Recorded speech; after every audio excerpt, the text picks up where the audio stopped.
ഈ മാസത്തിന്റെ പ്രത്യേകതയല്ലേ പരിശുദ്ധമായ അറഫയിൽ വെച്ച് നബി സല്ലല്ലാഹു അലൈഹി വസല്ലം ചോദിച്ചത് ഇതേതാണ് സ്വഹാബിമാരെ, മാസം ഏതാണ്? അവരെല്ലാവരും പുതിയ മാസത്തിന്റെ പേര് പറയുമോ എന്ന് കരുതിയിട്ട് മൗനം പാലിച്ചു. തങ്ങൾ ചോദിച്ചു, അലൈസ ദുൽഹിജ്ജ, ഇത് ദുൽഹിജ്ജ മാസമല്ലേ? അതേ നബിയേ, ദുൽഹിജ്ജ മാസമാണ്. ഇതേതാണ് ദിവസം? എല്ലാവർക്കും അറിയാതെ അറഫാ ദിവസമാണ്. പക്ഷെ തങ്ങൾ വേറെന്തെങ്കിലും പേര് പറയുമോ എന്ന് എഴുതിയിട്ട് അവര് പറഞ്ഞു അല്ലാഹു റസൂലുഹു അഅലം. അത് അവരുടെ സൂക്ഷ്മതയാണ്. നബി സല്ലല്ലാഹു അലൈഹി വസല്ലം തങ്ങൾ ചോദിച്ചു, ഇത് അറഫാ ദിവസമല്ലേ? അറഫാ ദിവസമാണ്. ഇതേതാണ് നാട്? ബലദുൽ ഹറാമല്ലേ? ഹറാമായ നാടല്ലേ? പവിത്രതയുള്ള ഹറമിന്റെ ബഹുമാനമുള്ള നാടല്ലേ ഇത്? അതെ. എന്നിട്ട് തങ്ങൾ പറഞ്ഞു, ഈ രാജ്യത്തിന്റെ ബഹുമാനം പോലെ, ഈ മാസത്തിന്റെ ബഹുമാനം പോലെ, ഈ ദിവസത്തിന്റെ ബഹുമാനം പോലെ ഒക്കെ വേറിട്ടതാണ്. ആ നാടിന് വേറൊരു ബഹുമാനാണ്, ഈ മാസത്തിന് വേറൊരു ബഹുമാനമാണ്. അടുത്ത മാസം ഇല്ലാത്ത ബഹുമാനമുള്ള മാസമാണ്. ഈ ദിവസത്തിന് വർഷത്തിൽ ഏറ്റവും വലിയ ബഹുമാനമുള്ള ദിവസമാണ്. ഇതൊക്കെ പരിഗണിച്ച് ബഹുമാനിക്കുന്നത് പോലെ ഈ മാസത്തിന്റെയും ദിവസത്തിന്റെയും നാടിന്റെയും ബഹുമാനം പോലെ അതേ ഹറാമുൻ അലൈക്കും, നിങ്ങളുടെ മേൽ പവിത്രമാണ്. ദിമാഉക്കും വഅംവാലുക്കും വഅറാദുക്കും, നിങ്ങൾക്ക് ഇടയിലുള്ള ആളുകളുടെ രക്തങ്ങൾ, നിങ്ങൾക്കിടയിലുള്ള ആളുകളുടെ അഭിമാനങ്ങൾ, നിങ്ങൾക്കിടയിലുള്ള ആളുകൾക്കിടയിലുള്ള സമ്പത്തുകൾ, അതിനൊക്കെ അർഹമാം വിധത്തിലുള്ള ബഹുമാനം കൽപ്പിക്കണം. ഓരോന്നിനും ഓരോന്നിന്റേതായ ബഹുമാനം കൽപ്പിക്കണം. മുസ്ലിങ്ങൾക്ക് ഇടയിലുള്ള ബഹുമാനവും മനുഷ്യർക്കിടയിലുള്ള ബഹുമാനവും രണ്ടും നബി സല്ലല്ലാഹു അലൈഹി വസല്ലം പഠിപ്പിച്ചതിലുണ്ട്. ഇരിക്കട്ടെ സഹോദരങ്ങളെ, 4 മാസത്തെ അല്ലാഹു സംവിധാനിച്ചത് നോക്ക്, ഒരുപോലെയല്ലല്ലോ. വർഷത്തിന്റെ തുടക്കത്തിൽ ഒരു മാസം വെച്ചതാണ് മുഹറം. ഇങ്ങനെ കഴിഞ്ഞാൽ പിന്നെ ഒരു 5-6 മാസം കഴിഞ്ഞപ്പോൾ റജബ് മാസം വന്നു. മുഹറം ശരിക്കും ശ്രദ്ധിച്ച് സൂക്ഷിച്ച് ബഹുമാനത്തോടെ നടക്കുന്ന ആളുകൾക്ക് ബാക്കിയുള്ള മാസങ്ങളിലൊക്കെ അതിന്റെ പ്രൊട്ടക്ഷൻ ലഭിക്കുകയാണ്. പിന്നെയും ചില്ലറ തകരാറുകൾ വരാമല്ലോ. ഒന്നുകൂടി വൃത്തിയാകാൻ ശുദ്ധിയാകാൻ റജബ് മാസം വന്നു. റജബും നന്നായി ശ്രദ്ധിച്ച് പരിപാലിക്കുന്ന മനുഷ്യന് വർഷത്തിന്റെ ഒടുക്കത്തിൽ അല്ലാഹു 2 മാസം വെച്ചു. ദുൽഖഅദ മാസവും ദുൽഹിജ്ജ മാസവും. ഈ 4 മാസം ബഹുമാനിക്കുമ്പോ, 4 മാസം പരിഗണിക്കുമ്പോ, ഈ 4 മാസത്തെയും പ്രത്യേക ബഹുമാനം നമ്മുടെ ഖൽബിൽ വരുമ്പോ റബ്ബ് സുബ്ഹാനഹു വ തആല നമുക്കൊരു ബഹുമാനം തരും. അല്ലാഹു ബഹുമാനിച്ചതിനെ ബഹുമാനിക്കുമ്പോ തരുന്ന ബഹുമാനം എന്താണെന്നറിയോ? തഖ്വ എന്ന് പറയുന്ന ഒരു ബഹുമാനമില്ലേ?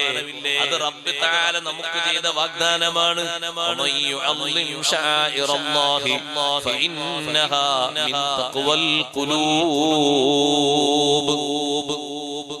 അല്ലാഹു തആല ബഹുമാനിച്ച സ്ഥലങ്ങൾ, സമയങ്ങൾ, സ്ഥലങ്ങൾ, വസ്തുക്കൾ എല്ലാറ്റിനെയും ബഹുമാനിക്കുന്ന ആളുകളുടെ മനസ്സിൽ ഈമാനുണ്ട്, തഖ്വയുണ്ട് എന്നതിന്റെ വലിയൊരു തെളിവാണ് ബഹുമാനം. ബഹുമാനല്ലേ എന്നാ ഓന്റെ മനസ്സിൽ തഖ്വല്ല. ബഹുമാനാണ്. തഖ്വയുടെ ഏറ്റവും വലിയൊരു അടയാളമാണ് തഅദീം. അതാണ് ഇന്ന് ആളുകൾക്കിടയിൽ പറ്റേ കുറഞ്ഞുകൊണ്ടിരിക്കുന്ന ഒരു സംഗതിയാണ് സഹോദരങ്ങളെ തഅദീം. മുസ്ലിങ്ങൾക്കിടയിൽ തഅദീം ഇങ്ങനെ കുറയുന്നതിനനുസരിച്ച് തഖ്വയും ഈമാനും ഇങ്ങനെ അങ്ങനെ കുറയുമ്പോ പിന്നെ എന്തുണ്ടാകും? പിന്നെ പേരിലുള്ള ഒരു മുസ്ലിം മാത്രം ബാക്കിയാകും. വോൾട്ടേജ് ഉണ്ടാകൂല, കഴമ്പുണ്ടാകും, വേഷം ഉണ്ടാകും. അതേ രൂപത്തിൽ തന്നെ പേരുണ്ടാകും, ഐഡന്റിറ്റി ഒക്കെ ഉണ്ടാകും. ബാപ്പാന്റെ പേരും ഉമ്മാന്റെ പേരും വല്യപ്പാന്റെ പേരൊക്കെ ഉണ്ടാകും. പക്ഷേ കഴമ്പുണ്ടാകൂല. കഴമ്പുണ്ടാകണമെങ്കിൽ തഅദീമിനാണ് വലിയ സ്ഥാനം, ബഹുമാനത്തിനാണ്. ബഹുമാനത്തിന്റെ ഒരു ചെറിയ കുറവ് കണ്ടാൽ അപ്പോഴേക്ക് മഹാന്മാരത് ഉണർത്തും. ബഹുമാനത്തിന് കുറവുണ്ടാകാൻ പാടില്ല. അപ്പോഴേക്കത് ഉണർത്തേക്കത്. നിങ്ങൾ നോക്ക്, നിയമത്തിന് എതിരായിട്ടും ബഹുമാനം ചിലപ്പോൾ പരിഗണിക്കും. വലിയൊരു പണ്ഡിതനാണ് ഇബ്നു ഹജർ അൽ ഹൈതമി റളിയല്ലാഹു അൻഹു. ലോകത്ത് അറിയപ്പെട്ട വലിയൊരു മഹാനാണ് സൈനുദ്ദീൻ മഖ്ദൂം റളിയല്ലാഹു അൻഹുവിന്റെ ഉസ്താദ്. അവരുടെ ഉസ്താദാണ് ഇബ്നു ഹജർ അൽ ഹൈതമി റളിയല്ലാഹു അൻഹു. പൊന്നാനി പള്ളി നിർമ്മിച്ച ശേഷം ആ പള്ളിയിൽ ദർസ് തുടങ്ങിക്കൊടുക്കാൻ വേണ്ടി നമ്മുടെ മലബാറിൽ വന്നിട്ടുണ്ട് ബഹുമാനപ്പെട്ട ഇബ്നു ഹജർ അൽ ഹൈതമി റളിയല്ലാഹു. അന്ന് പിന്നെ കപ്പൽ മാർഗമുള്ള യാത്ര, വിമാന സംവിധാനങ്ങളൊന്നും ഇല്ലല്ലോ. ആ ഇബ്നു ഹജർ അൽ ഹൈതമി റളിയല്ലാഹു അൻഹു അവിടുത്തെ പ്രസിദ്ധമായ ഗ്രന്ഥമായ തുഹ്ഫയിൽ മസ്അല എഴുതി. നിസ്കാരം കഴിഞ്ഞ് സലാം വീട്ടിയാൽ എങ്ങനെയാണ് ഇമാം ഇരിക്കേണ്ടത്? വലതുഭാഗം മാമൂമിങ്ങളിലേക്കും ഇടത്തെ ഭാഗം ഖിബിലയിലേക്കും ആക്കിയിരിക്കണം. അല്ലേ? മഹാനവർകൾ എഴുതി വലൗ ഫീ മസ്ജിദിൽ മദീന, മദീന പള്ളിയിൽ ആണെങ്കിലും നിയമം അങ്ങനെയാണ്. ഇബ്നു ഹജർ അൽ ഹൈതമി റളിയല്ലാഹു അൻഹു മദീനയിലെത്തിയപ്പോ അവിടെയുള്ള ഇമാമുകളൊക്കെ പറഞ്ഞു, നിങ്ങൾ ഇന്ന് ഇമാമത്ത് നിൽക്കണം, ഇന്ന് നിങ്ങൾ ഇമാമായി ഞങ്ങൾക്ക് നേതൃത്വം നൽകണം. ആ വലിയ പണ്ഡിതനെ ഇമാമാക്കി നിർത്തിയപ്പോൾ മസ്അല എഴുതി വെച്ചത് നിസ്കാരം കഴിഞ്ഞിട്ട് വലത്തെ ഭാഗം മുഅ്മിനീങ്ങളിലേക്കും ഇടത്തെ ഭാഗം ഖിബിലയിലേക്കും ഇടത്തെ ഭാഗം തിരിച്ചിരിക്കണമെന്നല്ലേ? അങ്ങനെ മദീന പള്ളിയിൽ ഇരിക്കുമ്പോ ബാക്ക് ഷീറ്റിന്റെ ഭാഗം വരുന്നത് പരിശുദ്ധമായ ഹിജ്റത്തു ശരീഫിലേക്കാണ്. നിസ്കാരം കഴിഞ്ഞ് സലാം വീട്ടിയപ്പോ ഇബ്നു ഹജർ അൽ ഹൈതമി തങ്ങൾ ഒരൊറ്റ കറക്കം കറങ്ങിയിട്ട് വലത്തെ ഭാഗം ഖിബിലയിലേക്കും ഇടത്തെ ഭാഗം മഅ്മൂമിങ്ങളിലേക്കുമാക്കി നമ്മളെ പള്ളിയിൽ നിന്ന് ഇമാമുകൾ തിരിഞ്ഞിരിക്കുന്നതിന്റെ നേരെ എതിർ സൈഡിൽ ഇരുന്നു പോയി. എന്തേ കാരണം? നിയമത്തെക്കാളും പ്രാധാന്യം കൊടുക്കേണ്ടത് അദബിനാണ്, ബഹുമാനത്തിനാണ് പ്രാധാന്യം കൊടുക്കേണ്ടത്. ആ ബഹുമാനത്തിൽ ഒരു ചെറിയ കുറവ് വന്നാൽ ഇമാമുകൾ അത് തിരുത്തിയിട്ടുണ്ട്, പാഠം പഠിപ്പിച്ചിട്ടുണ്ട്, രാജാക്കന്മാരെ വരെ ഉണർത്തിയിട്ടുണ്ട്. സഹോദരന്മാരെ, സഹോദരിമാരെ, പരിശുദ്ധമായ മദീന മുനവ്വറയിൽ എത്തുന്ന നമുക്ക് ഏറ്റവും അധികം വേണ്ടത് തഅദീമാണ്. മക്കത്തുൽ മുക്കറമയിൽ എത്തുന്ന നമുക്ക് ഏറ്റവും അധികം വേണ്ടത് തഅദീമാണ്. മസ്ജിദുൽ അഖ്സയിൽ എത്തുന്ന നമുക്ക് വേണ്ടത് തഅദീമാണ്. ആ പള്ളിയിൽ എത്തുന്ന നമുക്ക് വേണ്ടത് തഅദീമാണ്. എന്തെങ്കിലും ഒരു ബഹുമാനം കുറഞ്ഞു പോയാൽ നാം ചെയ്യുന്ന കർമ്മങ്ങൾ നിഷ്ഫലമായി പോകും. സഹോദരിമാരോട് ഞാൻ പ്രത്യേകിച്ച് പറയട്ടെ, ഇവിടുന്ന് ഉംറക്ക് എന്ന് പറഞ്ഞു പോകും നമ്മളെ ഉമ്മമാരൊക്കെ എത്ര വാത് പറഞ്ഞു കൊടുത്താലും കേൾക്കാത്തൊരു വിഷയം. അവർക്ക് സിയാറത്തിന് പ്രത്യേകം സമയമൊക്കെ ഉണ്ടാക്കി സമയമൊക്കെ കിട്ടി. ഇപ്പൊ അങ്ങനെയാണല്ലോ, സമയം പ്രത്യേകം തെരഞ്ഞു കൊടുക്കുകയാണ്. നേരത്തെ പോലെ ഓരോ സമയമല്ല, ഇപ്പൊ ഓരോന്നിന് ഓൺലൈനിലൊക്കെ ബുക്ക് ചെയ്ത് സമയം കിട്ടണം. അങ്ങനെ സമയം കിട്ടിയിട്ട് ഇവർ കൂഴം വന്നതിന്റെ ഉള്ളിൽ കയറിയാൽ ഏതോ നാട്ടുകാരുണ്ടാവും, ഒച്ചപ്പാടുണ്ടാക്കി ആർത്ത് വിളിച്ച് കരഞ്ഞ് ആൾക്കാർ അത് കണ്ടിട്ട് നാട്ടിൽ ആൾക്കാർ എന്ത് ചെയ്യും? ഇതൊക്കെയാണ് ഇവിടുത്തെ പരിപാടി. ഉറക്കനെ കരയാൻ തുടങ്ങും. അവിടെ ശബ്ദം വളരെ പതുക്കെയാക്കി സംസാരിക്കേണ്ട സ്ഥലമാണ്. ആ മദീന പള്ളിയിൽ നീണ്ട വർഷം ദർസ് നടത്തിയ വലിയ മഹാനാണ് ഇമാം മാലിക് റളിയല്ലാഹു അൻഹു. ഇമാം മാലിക് റളിയല്ലാഹു അൻഹുവിനോട് ദർസ് നടത്തുമ്പോ രാജ്യം ഭരിച്ചിരുന്ന വലിയ ഭരണാധികാരിയായ അബൂ ജാഫർ എന്ന് പറയുന്ന ഭരണാധികാരി മദീന പള്ളിയിൽ വന്നു. സിയാറത്തിന് വന്നപ്പോൾ ഇമാം മാലിക് റളിയല്ലാഹു അൻഹുവിന്റെ അടുത്ത് വന്ന് ഒരു ചോദ്യം ചോദിക്കാൻ വേണ്ടി വന്നതാണ്. ശബ്ദം കുറച്ച് പൊക്കിപ്പോയി. അപ്പൊ ഇമാം മാലിക് റളിയല്ലാഹു അൻഹു ചോദിച്ചു, എവിടെ വെച്ചാണ് ഒച്ച ഉയർത്തുന്നത് എന്നറിയോ? ആരോട്? രാജാവിനോട്. രാജാവായ എന്താ? അതെല്ലാവർക്കും പഠിപ്പിക്കാൻ. അതബലി എല്ലാവരും സമല്ലേ? എവിടെ വെച്ചാ നിങ്ങൾ ശബ്ദം ഉയർത്തുന്നത് ഓർമ്മയുണ്ടോന്ന് ചോദിച്ചു. ഇവിടെ വെച്ചിങ്ങനെ ശബ്ദിച്ചാല് രാജാവേ നിങ്ങളെ അമലുകളൊക്കെ പൊളിഞ്ഞു പോകും. നന്നായി ശ്രദ്ധിക്കണം.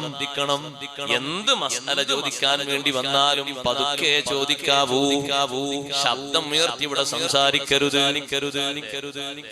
നമ്മളെ ആൾക്കാർക്ക് ബഹുമാനം എന്ന് പറഞ്ഞ സംഗതി തീരെ ഇല്ലാത്തൊരു സ്ഥലമാണ്. അവിടെ ചില ആൾക്കാരൊക്കെ കൈകാര്യം ചെയ്യാൻ തോന്നും. പിന്നെ നമ്മളെ നാടല്ലാത്തതുകൊണ്ട് സുബ്ര ഇത് പോകലാണ്.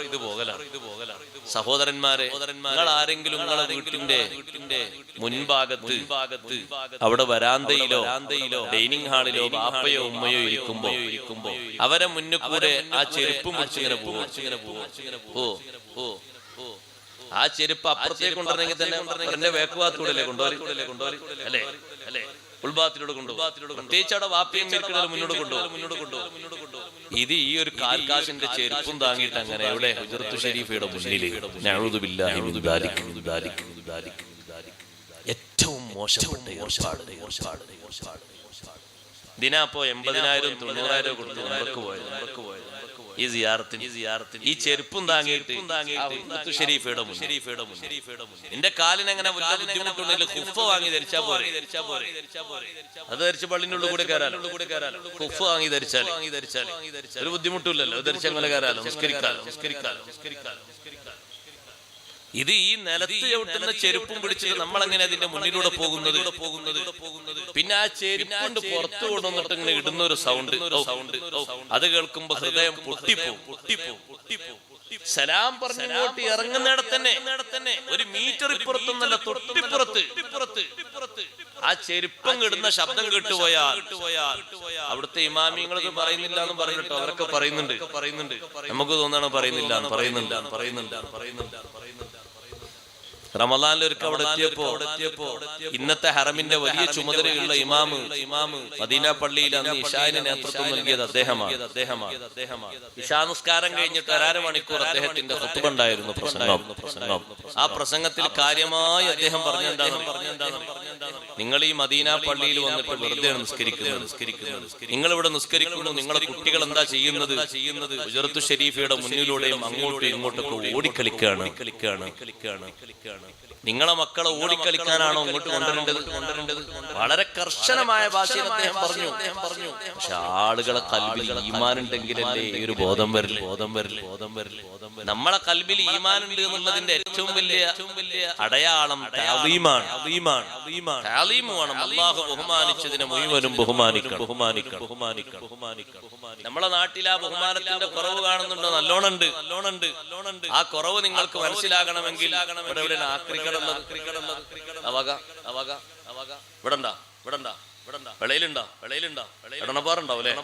ആക്രിക്കടയിൽ പോയി നോക്കിയാൽ മതി. ആക്രിക്കടയിൽ മുസ്ലിങ്ങൾ കൊണ്ടുപോയി മുസ്ഹഫ് വിൽക്കാൻ വെച്ചിരിക്കാണ്. കഴിഞ്ഞ ഷാബാനിലാണ് സഹോദരങ്ങളെ ഒരു കെട്ട് മുസ്ഹഫ് നമ്മുടെ ജില്ലയിലെ തന്നെ ഒരു ഏറ്റവും വലിയ ആക്രിക്കടയിലുള്ള ഒരു ഹൈന്ദവ സഹോദരൻ തൊടാൻ പേടിച്ചിട്ട് അദ്ദേഹം ഒരു ഉസ്താദിനെ വിളിച്ചിട്ട് പറഞ്ഞു നിങ്ങളെ പള്ളിയിലൊക്കെ വെക്കുന്ന ഒരു കിതാബാണ് എന്ന് തോന്നുന്നുണ്ട്. ഇത് നിങ്ങൾ ഇവിടെ നിന്ന് കൊണ്ടുപോയിട്ട് പെയിന്റ് ചെയ്ത് എവിടെങ്കിലും സൂക്ഷിക്കണം. ഇത് കൂട്ടത്തിൽ കയറ്റിവിടാൻ എനിക്ക് പേടിയുണ്ട്. പോയി നോക്കുമ്പോ ഉസ്താദ് പോയി നോക്കുമ്പോ മുസ്ഹഫാണ്. നഊദു ബില്ലാഹ്. ഒരൊറ്റ പേജും പറഞ്ഞു പോയിട്ടില്ല. പഴക്കം ഉണ്ടെന്ന് മാത്രമേ ഉള്ളൂ. ഉമ്മമാരോട് ഞാൻ പറയട്ടെ, പഴകിയ സാധനങ്ങൾ ചോദിച്ചു വരുന്ന ആണുങ്ങളും പെണ്ണുങ്ങളും ഉണ്ട്. ആക്രി എടുക്കാൻ വേണ്ടി ചാക്കുമായിട്ട് വരുന്ന ആണുങ്ങളും പെണ്ണുങ്ങളും ഉണ്ട്. അവരെ കയ്യിലേക്ക് നിങ്ങൾ ഖുർആനിന്റെ പ്രതി കൈമാറിയാൽ ഏറ്റവും വലിയ അപകടകരമാണ്. അതെന്താ ചെയ്യേണ്ടത്? നന്നായി പെയിന്റ് ചെയ്ത് വൃത്തിയായി സൂക്ഷിക്കണം. അത് ഒരു ജുസുള്ള മുസാഫാണെങ്കിലും ശരി, 2 ജുസുള്ള മുസ്ഹഫ് ആണെങ്കിലും ശരി, 5 ജുസുള്ള മുസ്ഹഫ് ആണെങ്കിലും ശരി. അങ്ങനെ ഞാൻ പറയാൻ കാരണം 2 ജുസ് ചിലപ്പോൾ മദ്രസയിൽ പഠിപ്പിക്കുന്ന ഒരു സമയം ഉണ്ട്, 5 ജുസിലേക്ക് കുട്ടികളിലെത്തി ഓതുന്ന ഒരു സമയം ഉണ്ട്. ആ മുസ്ഹഫ് ഒക്കെ 1 ജുസ് ആണെങ്കിലും അത് മുസ്ഹഫാണ്, 2 ജുസ് മാത്രമാണെങ്കിലും മുസ്ഹഫാണ്. ഹറമിൽ നിന്ന് കൊണ്ടുവന്ന പുതിയ മുസ്ഹഫ് മാത്രമല്ല മുസ്ഹഫ്. നമ്മളെ വീട്ടിലുള്ള എല്ലാ മുസ്ഹഫുകളും പെയിന്റ് ചെയ്ത് വളരെ വൃത്തിയായി സൂക്ഷിക്കണം. അത് നമ്മുടെ ഒരു ബാധ്യതയാണ്. ബഹുമാനം തഖ്വയുണ്ട് എന്നതിന്റെ അടയാളമാണ്. വീടൊന്ന് പോയി പരിശോധിച്ചു നോക്കുക. നമ്മുടെ കാർഡുകളും കാർഡുകളും മറ്റുമൊക്കെ എത്ര ഭദ്രതയിലാണ് പെയിന്റ് ചെയ്തിരിക്കുന്നത്. വെള്ളം പോലും തൊടാത്ത രൂപത്തിൽ ലാമിനേഷൻ ചെയ്തിട്ടില്ലേ? അല്ലാഹുവിന്റെ വിശുദ്ധമായ കലാം പൊടി പിടിച്ച് നിങ്ങളെ വീട്ടിൽ കിടക്കുന്നുണ്ടോ? അതേ, ആരും ഉപയോഗിക്കാത്ത രൂപത്തില് ചട്ടയും മറ്റുമൊക്കെ പഴകി കിടക്കുന്നുണ്ടോ? എത്ര വരുന്നാലും എങ്ങനെ ബറക്കത്ത് കിട്ടാനാണ്? ബഹുമാനം വേണ്ടേ? തഅലീമ് വേണ്ടേ? ബറക്കത്തിന്റെയും സ്ഥാനത്തിന്റെയും വലിയ ആധാരം തഅലീം തന്നെയാണ്. അതേ രൂപത്തിലുള്ള തഅലീം നമ്മൾ കാത്തു സൂക്ഷിക്കണം. ആ മുസ്ഹഫുകളൊക്കെ എടുത്ത് പെയിന്റ് ചെയ്യണം, ഇടക്കിടക്ക് ഉപയോഗിക്കണം.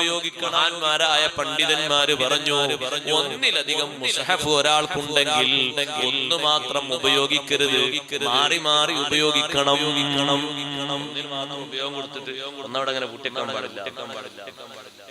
ഒന്നില് നിങ്ങൾ പതിവായി യാസീനോ അല്ലെങ്കിൽ ഒന്നിലൊരു ഖത്മ് ഓതുക, അത് കഴിഞ്ഞാൽ അടുത്ത ഖത്മ് മറ്റേ 2 ഉപയോഗിക്കണം.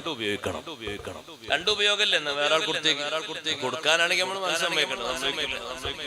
അതവിടെ വെക്കും. അപ്പൊ അടുത്തൊരു വീട്ടിലെ നമ്മളെ ആൾക്കാർ നല്ലോണം ശ്രദ്ധിക്കണം. അവർക്ക് പൈൻ്റ് അടിച്ച് നല്ല ഒട്ടിച്ച് റെഡിയാക്കിയാൽ പോരാ, ഉള്ളിൽ കട്ട പുകയാണ്. മരിച്ച വീട്ടിൽ പോയിട്ട് മുസ്ഹഫ് ഉണ്ടോന്ന് ചോദിച്ചപ്പോൾ കുറച്ച് മുസ്ഹഫ് അവിടെ നിന്ന് എടുത്തുകൊണ്ടുവന്നു. ചോദിക്കണ്ടില്ലേന്നായി. ഈ മൊബൈല് നോക്കിയിട്ട് ഇങ്ങനെ ഓതണ്ടാന്ന് കരുതിയിട്ട് ചോദിച്ചതാണ്. നേരത്തെ കിട്ടിക്കോട്ടെ. ഒരു മുസ്ഹഫ് അല്ലല്ലോ. നിങ്ങളോടൊരു മുസ്ഹഫ് വെച്ചാൽ മൊബൈലാതല്ലേ? എന്ത് ചോദിച്ചാലും തരാത്തൊരു സാധാരണ മൊബൈല്. മുസ്ഹഫ് എന്ന് പറഞ്ഞാൽ വേറെ തന്നെയല്ലേ?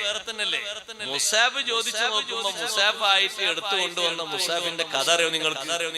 പൊടി പിടിച്ച് അതിൽ നിന്നിങ്ങനെ പൊടി ഇങ്ങനെ താഴോട്ട് ഇങ്ങനെ വീഴാണ്. കയ്യിൽ പിടിച്ചോ മടിയിലോ ഒന്നും വെച്ചോ ഓതാൻ പറ്റാത്ത രൂപത്തിൽ പഴകി എപ്പോഴാ എടുത്തുകൊണ്ടിരുന്നത്? ആ വീട്ടിലെ ഉമ്മ മരിച്ചൊരു സമയം. എത്ര വർഷക്കാലം ഈ മുസ്ഹഫ് അവിടെ കിടന്നു, ആരും ഉപയോഗിക്കാത്ത രൂപത്തിൽ ഉപയോഗശൂന്യമായ മുസ്ഹഫുകളൊക്കെ പള്ളിയിലേക്ക് കൊടുക്കാന്നല്ല, നല്ല വൃത്തിയാക്കണം. അത് പെയിന്റ് ചെയ്തിട്ട് അതിനാകെ ചെറിയൊരു കാശേ വരുള്ളൂ, ചെറിയൊരു മുടക്ക്. ഒരു 10, 20, 25 രൂപ മുടക്ക് വരും. അത്രേ വരുള്ളൂ. ചട്ട വെച്ച് നല്ലോണം വൃത്തിയാക്കി പെയിന്റ് ചെയ്ത് നമ്മളത് സൂക്ഷിച്ചാൽ അള്ളാഹുവിന്റെ കലാമായ ഖുർആനെ ബഹുമാനിച്ചു എന്നുള്ളതിന്റെ പേരിൽ വലിയൊരു ബഹുമാനം കിട്ടും.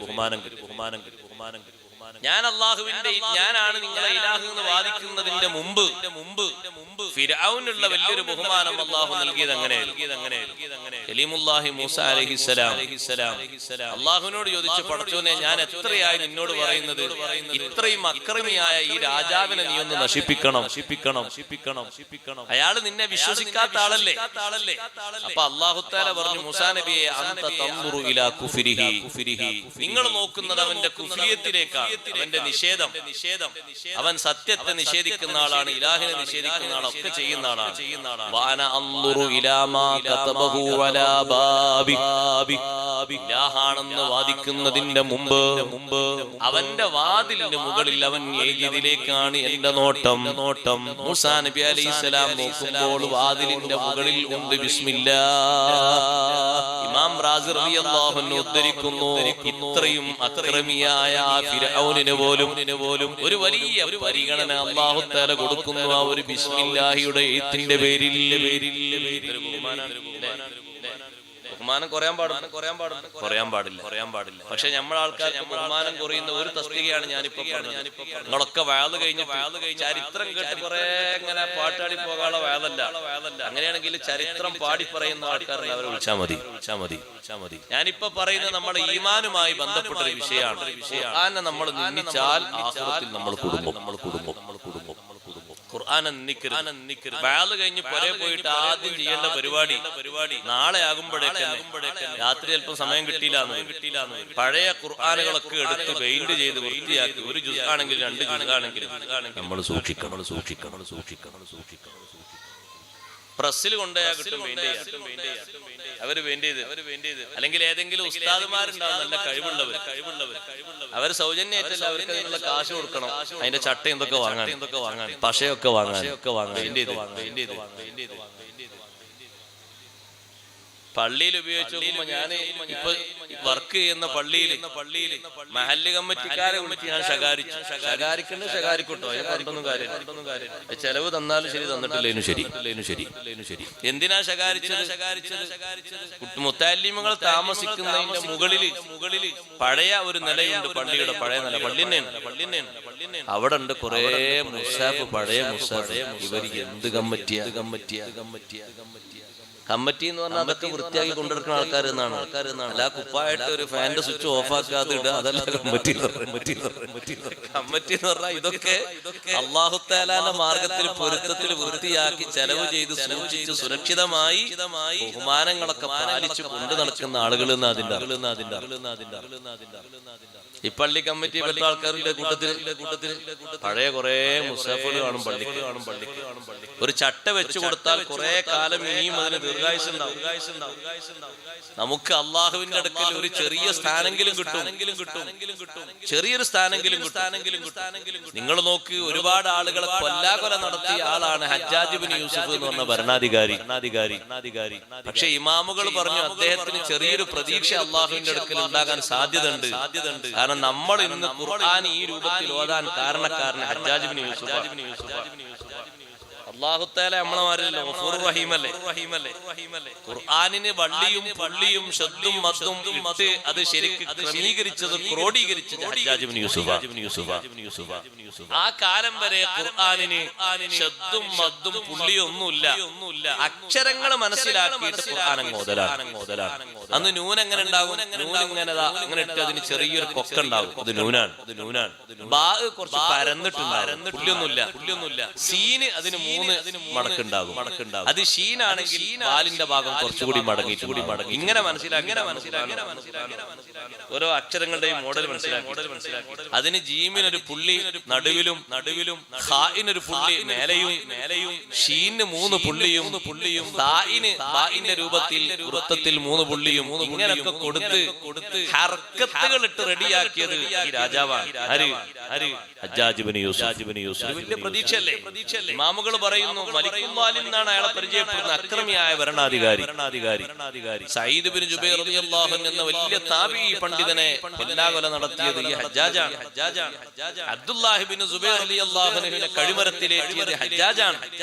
അതൊക്കെ നടത്തിയെങ്കിലും അല്ലാഹുവിന്റെ അടുക്കൽ പ്രതീക്ഷയ്ക്ക് ഒരു വകയുണ്ട്. കാരണം അല്ലാഹുവിന്റെ കലാമായ ഖുർആനിന് ഒരു ഭംഗി അദ്ദേഹം നൽകിയിട്ടുണ്ട്. അതൊരു പ്രതീക്ഷയാണ്. ചെറിയൊരു കാര്യമൊന്നുമല്ല, ഒരു വകുപ്പാണത്. അതുകൊണ്ട് സഹോദരങ്ങളെ, സഹോദരിമാരെ, ഖുർആനിനോട് ബഹുമാനം കാണിക്കണം. പുതിയ ഖുർആനുകൾ ഓരോ വർഷവും ഉംറക്ക് പോകുമ്പോഴും ഹജ്ജിന് പോകുമ്പോഴും കൊണ്ടുവരും. ഇപ്പതാ ഹജ്ജ് കഴിഞ്ഞാൽ പിന്നെയും വരും മുസാഫ്. അതുകൊണ്ട് പഴയത് ഒരു മൂലക്കെ വെച്ചുകൊണ്ട് മാറ്റി നിർത്തരുത്. മാറി ഖുർആനോദണം. മുസാഫുകൾ ഉപയോഗപ്പെടുത്തണം. 3 മുസാഫ് ഉണ്ട് നിങ്ങളെ റൂമിൽ. നിങ്ങൾ ഒരാളാണെങ്കിൽ 3 മാസത്തിലായിട്ട് 3 എണ്ണവും ഉപയോഗിച്ചോളൂ. അല്ലെങ്കിൽ യാസീനോദാൻ 1, അതുപോലെ തന്നെ സൂറത്തുർ റഹ്മാനോദാൻ മറ്റൊന്ന്, സ്ഥിരമായിട്ട് ഓതുന്ന ഭാഗങ്ങളോദാൻ മറ്റൊന്ന്. 3 ഉപയോഗപ്പെടുത്തണം. ഒന്നും ഉപയോഗിക്കാതെ, തീരെ ഉപയോഗിക്കാതെ വെച്ചു പോകരുത്. ആഖിറത്തിലെത്തുമ്പോൾ നമ്മെ പറ്റി അല്ലാഹുവിനോട് അല്ലാഹുവിന്റെ റസൂൽ പറയുന്ന കാരണം മറ്റൊന്നാണ്. ഖാലർ റസൂലു യാ റബ്ബി ഇന്ന ഖൗമി ഇത്തഖദൂ ഹാദൽ ഖുർആന മഹ്ജൂറാ. എന്താ ഈ ഉമ്മത്ത് ഇങ്ങനെ ആയി? ഒറ്റ കാരണമാണ് പറയുന്നത്, ഇവർ ഖുർആൻ ബഹിഷ്കരിച്ചു. അതിൽ ഇമാമുകൾ തഫ്സീർ രേഖപ്പെടുത്തിയ ഒക്കെ ഉണ്ട്. അതിൽ ഒന്നാമത്തെ തഫ്സീറാണ് ഖുർആനിനെ വേണ്ടതുപോലെ ബഹുമാനിച്ചില്ല. ഖുർആനെ വേണ്ടതുപോലെ ബഹുമാനിച്ചില്ല. ഖുർആനെ മഹാന്മാര് ബഹുമാനിച്ചത് മനസ്സിലാക്കിയാൽ നമ്മൾ എത്രത്തോളം ബഹുമാനിക്കണം, നല്ലോണം ബഹുമാനിക്കണം. ഖുർആനുള്ള നമ്മളെ വീട്ടില് അപശബ്ദങ്ങളും മറ്റൊന്നും മുഴങ്ങാൻ പാടില്ല. ഖുർആൻ ഓതുന്ന ഒരു സ്ഥലത്ത് സംസാരിക്കുന്നത് പോലും ഈമാനെ ബാധിക്കുന്ന വിഷയം. ഖുർആൻ കുട്ടികൾ ഇങ്ങനെ ഓതുകയാണ്. ചെറിയ കുട്ടികളാ നോട്ടിക്കോളൂ. 2ാം ക്ലാസ്സിലെ 3ാം ക്ലാസ്സിലെ 4ാം ക്ലാസ്സിലെ കുട്ടികൾ ഖുർആൻ ഓതുകയാണ്. ഖുർആൻ ഓതുമ്പോ അവിടെ വെച്ചുകൊണ്ട് വർത്തമാനം, അത് ഫോണിലാണെങ്കിലും ശരി, ബാപ്പയും ഉമ്മയും തമ്മിലാണെങ്കിലും ശരി, കൂട്ടുകാര് തമ്മിലാണെങ്കിലും ശരി, വേറെ എങ്ങനെയാണെങ്കിലും സംസാരിക്കാൻ പുറത്തിറങ്ങണം. അവിടെ സംസാരിക്കാൻ പാടില്ല. പറ്റോ? ബാങ്ക് കൊടുക്കുമ്പോ ഇപ്പൊ ഞാൻ നിർത്താതെ വേളറിഞ്ഞ ഞങ്ങളൊക്കെ എന്ത് ചെയ്യും? ഞാൻ ഒരു നിലക്ക് നിർത്തിയില്ലാന്ന്. എത്ര ആള് ബഹിഷ്കരിച്ചു പോയി സാസിന്. അതേ ബാങ്ക് തന്നെയല്ലേ അങ്ങാടിയിലേക്ക് മുഴുകൾക്ക് അല്ലേ? അതേ ബാങ്കല്ലേ നിങ്ങൾക്ക് ഫോൺ വരുമ്പോഴും കേൾക്കല്. ഒന്ന് ഓഫാക്കിക്കൂടെ? അതേ ബാങ്കല്ലേ മറ്റു പലതും നിങ്ങൾ കേൾക്കുമ്പോൾ കേൾക്കുന്ന ബാങ്കന്നല്ലേ അത്? വീട്ടിൽ നിന്ന് സംസാരിക്കുമ്പോൾ മറ്റൊക്കെ കേൾക്കുന്ന ബാങ്കന്നല്ലേ? പണ്ഡിതന്മാര് പഠിപ്പിച്ചു, കുഫ്ർ പേടിക്കപ്പെടേണ്ട വിഷയങ്ങളിൽ, ഈമാന് പോകുന്ന വിഷയങ്ങളിൽ പെട്ടതാണ് ഭൗതിക സംസാരിക്കൽ.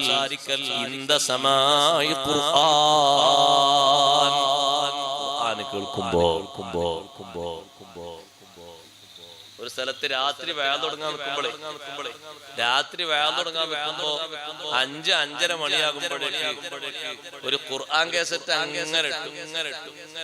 അപ്പൊ ഞാൻ പറഞ്ഞു, ഞങ്ങൾ ആ ഖുർആൻ കാസറ്റ് ഓഫാക്കണം. ഹലോ ഉസ്താദെ, വേല നടക്കുന്നുണ്ട് എന്നുള്ളതിനെ ഒരു തെളിവായിട്ട് വെച്ചതാണ്. വേണ്ടാന്ന് പറഞ്ഞു. ഖുർആനിട്ടുണ്ടാന്ന് പറഞ്ഞു. എന്താ കാരണം? അവിടെ ആ വന്നിരിക്കുന്ന ആളുകൾക്കൊക്കെ സംസാരിക്കുന്ന ഒരു പന്തൽ കിട്ടുന്നവരുണ്ട്, മൈക്ക് സെറ്റ് ശരിയാക്കുന്നവരുണ്ട്, കസേര നിരത്തുന്നവരുണ്ട്, അതുപോലെ തന്നെ പല പണികളുമായി ഏർപ്പെട്ടവരുണ്ട്. അവർക്ക് ഈ ഖുർആൻ ശ്രദ്ധിക്കാൻ കഴിയും. അറബികളെ നോക്കണം. നിങ്ങൾ അറബികളെ കൂടെ വാഹനത്തിൽ സഞ്ചരിച്ചിട്ടുണ്ടാവും. അതിൽ ഈമാനുള്ള അറബികൾ. എന്തെങ്കിലും നമുക്ക് സംസാരിക്കണം തോന്നിയാൽ അപ്പോൾ അവർ ഖുർആൻ ഓത്ത് ഓഫ് ചെയ്യും. സംസാരം കഴിഞ്ഞാൽ പിന്നെ അത് ഓൺ ചെയ്യും. വാഹനത്തിൽ ഖുർആൻ അങ്ങനെ കേൾക്കുക. ഖുർആൻ കേൾക്കുമ്പോ ശബ്ദിക്കുക, സംസാരിക്കുക എന്നുള്ളത് കാഫിരീങ്ങളെ സ്വഭാവമാണ്. അവരാണല്ലോ അങ്ങനെ പറഞ്ഞത്, വഖാലല്ലദീന കഫറൂ ലാ തസ്മഊ ലിഹാദൽ ഖുർആൻ വൽഗൗ ഫീഹി ലഅല്ലകും തഗ്ലിബൂൻ. നിങ്ങളെ മനസ്സിലുള്ള ഈ വിശ്വാസം പോയിട്ട് നിങ്ങൾ ഇസ്ലാമിലേക്ക് ചേരാതിരിക്കാൻ ഖുർആൻ കേൾക്കുമ്പോ സംസാരിക്കണം, ശബ്ദം ഉണ്ടാക്കണം, അത് കേൾക്കാൻ കൂട്ടാക്കരുത് എന്ന് പറഞ്ഞത് വഖാലല്ലദീന കഫറൂ, സത്യനിഷേധികളാണ്. അവർ സ്വഭാവമാണ്. ഖുർആൻ കേൾക്കുന്നിടത്ത് സംസാരിക്കരുത്. പഴയ കാലത്തൊക്കെ നമ്മുടെ വീട്ടില് കുട്ടികൾ ഓതുകയാണെങ്കിൽ ഏതെങ്കിലും ഒരാൾ സംസാരിക്കുകയാണെങ്കിൽ വാപ്പ പറയും, ഉമ്മ പറയും, ആരാവിടുന്ന് വർത്തമാനം പറയുന്നത് ഖുർആൻ ഓതുമ്പോ, ആരാവിടുന്ന് ഒച്ചുണ്ടാക്കുന്നത് ഖുർആൻ ഓതുമ്പോ എന്ന് പറയും. ഒരു ബഹുമാനമായിരുന്നു, തഖ്വയായിരുന്നു. അത് ശരിക്ക് സൂക്ഷിക്കണം, കാത്തു സൂക്ഷിക്കണം. ഇപ്പോഴും അത് വേണം. സഹോദരങ്ങളെ, വീട്ടിലെ ആണ്ട് നടക്കുമ്പോ, മൗലിദ് നടക്കുമ്പോ ഏറ്റവും അധികം ആ വീട്ടില് വേണ്ടത് ഏറ്റവും നല്ല ശാന്ത സുന്ദരമായ അന്തരീക്ഷമാണ്. എല്ലാവരും ഓതുന്ന, എല്ലാവരും കേൾക്കുന്ന ഒരു അന്തരീക്ഷമാണ് ഉണ്ടാകേണ്ടത്. ഒരു കൂട്ടം ആളുകൾ ശബ്ദകോശവുമായിട്ട് ഇങ്ങനെ സംസാരിക്കുന്നു, വേറൊരു കൂട്ടം ആളുകൾ അവരെ കൂലിപ്പണി എടുക്കുന്നത് പോലെ ഒരു പണിയെടുക്കുന്നു. അതിൽ യാതൊരു കഴമ്പും ഇല്ല. കാര്യമായിട്ട് അവിടെ ഉണ്ടാകേണ്ടത് ബഹുമാനമാണ്. പരിശുദ്ധ ഖുർആൻ കേൾക്കുന്നിടത്ത് നല്ല ബഹുമാനം വേണം. അത് തന്നെയല്ലേ ഖുതുബക്കും തെളിവാക്കിയത്. വഇദാ ഖുരിഅൽ ഖുർആനു ഫസ്തമിഊ ലഹു വഅൻസിതു ലഅല്ലകും തുർഹമൂൻ. ഖുർആൻ ഓതപ്പെട്ടാൽ ആര് ഓതി എന്നുള്ളത് വിഷയമല്ല. ടേപ്പ് റിക്കാർഡിൽ നിന്നുള്ള ഓത്താണെങ്കിലും ശരി, മൊബൈലിൽ നിന്ന് വരുന്ന ഓത്താണെങ്കിലും ശരി, ഖുർആൻ ഓതപ്പെട്ട് കഴിഞ്ഞാൽ ഫസ്തമിഊ ലഹു, നിങ്ങൾ ശ്രദ്ധിച്ച് കേൾക്കണം. വഅൻസിതു, മൗനം പാലിക്കണം. ലഅല്ലകും തുർഹമൂൻ, നിങ്ങൾക്ക് റഹ്മത്ത് ചെയ്യപ്പെടാൻ, ബറക്കത്ത് ചെയ്യപ്പെടാൻ നന്നായി കേൾക്കണം. കേട്ടിട്ടാണ് പഴയ കാലത്ത് മഹാന്മാരും മഹതിമാരൊക്കെ ഖുർആൻ പഠിച്ചത്. മൈമൂന ബീവി റളിയല്ലാഹു അൻഹ പറയുന്നു, ഞാൻ സൂറത്ത് ഖാഫ് കേട്ട് പഠിച്ചത് വെള്ളിയാഴ്ചയാണ്. വെള്ളിയാഴ്ച സൂറത്ത് ഖാഫ് കേൾക്കല്ല. അന്ന് അടുത്ത വെള്ളിയാഴ്ച മുതൽ ഖത്തീബ് ഉസ്താദിനോട് ഓതാൻ പറഞ്ഞു. ബുദ്ധിമുട്ടില്ലെങ്കിൽ യാ അയ്യുഹല്ലദീന ആമനൂ തഖുല്ലാഹ വഖൂലൂ ഖൗലൻ സദീദ അത് കേൾക്കല്ല. ആ സ്ഥാനത്ത് സൂറത്ത് ഖാഫ് ഓതൽ സുന്നത്ത. ഇപ്പൊ ഞാൻ ഇവിടുത്തെ ഖത്തീബ് ഉസ്താദിനെ തിരിച്ചു പറയരുതോ, നിങ്ങൾക്ക് നേരെ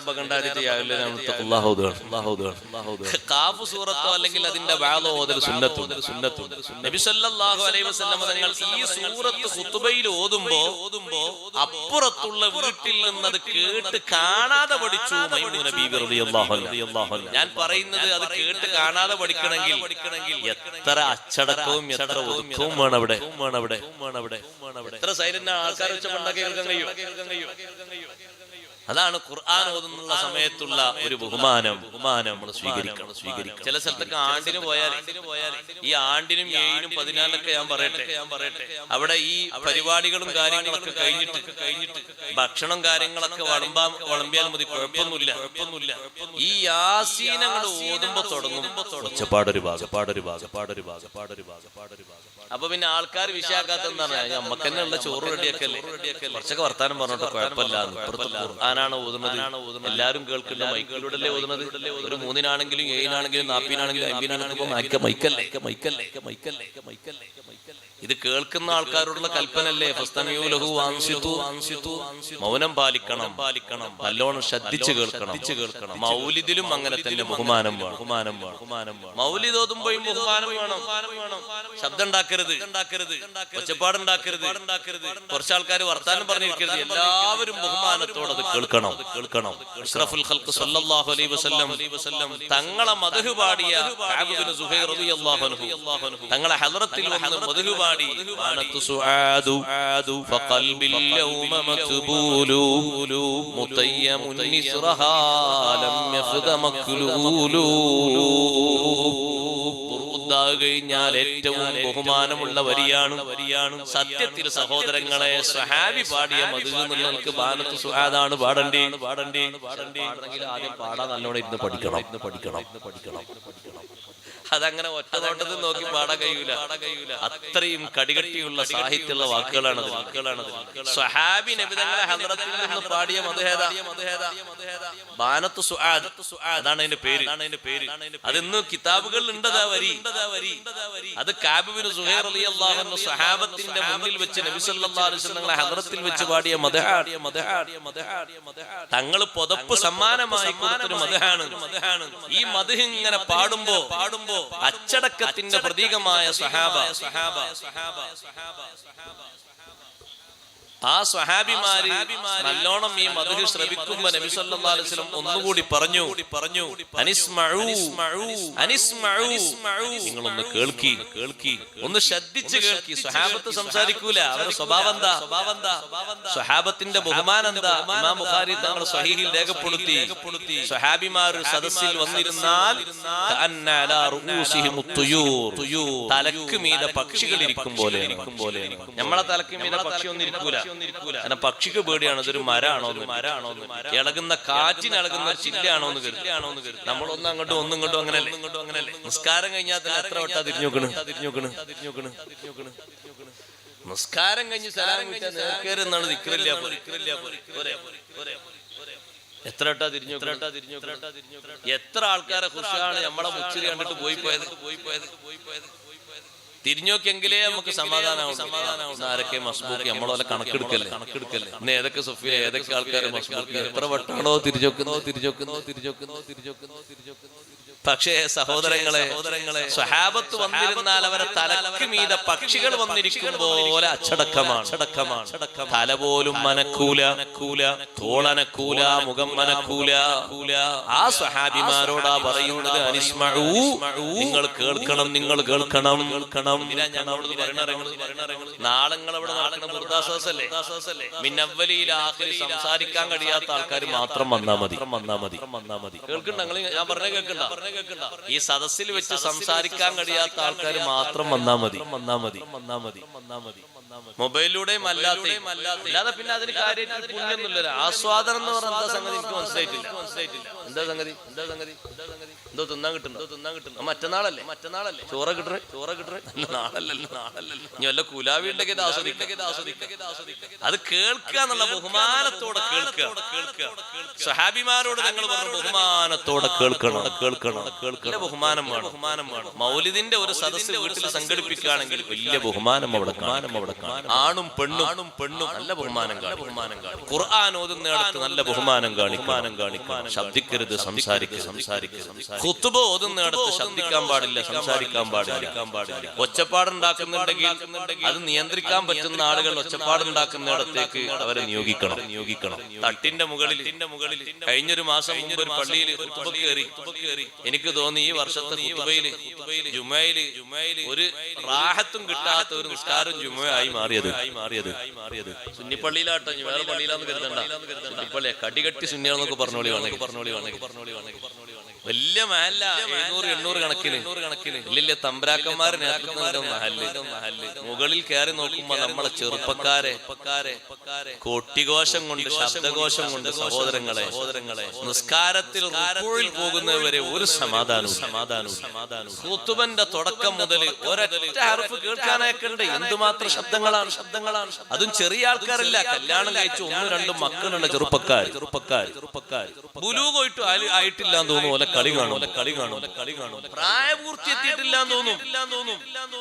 പള്ളിന്റെ മേലെ ഇരുന്നിട്ട് അങ്ങോട്ടും ഇങ്ങോട്ടും ഒരു ഹയാവുമില്ലാതെ സംസാരിക്കല്ലേ.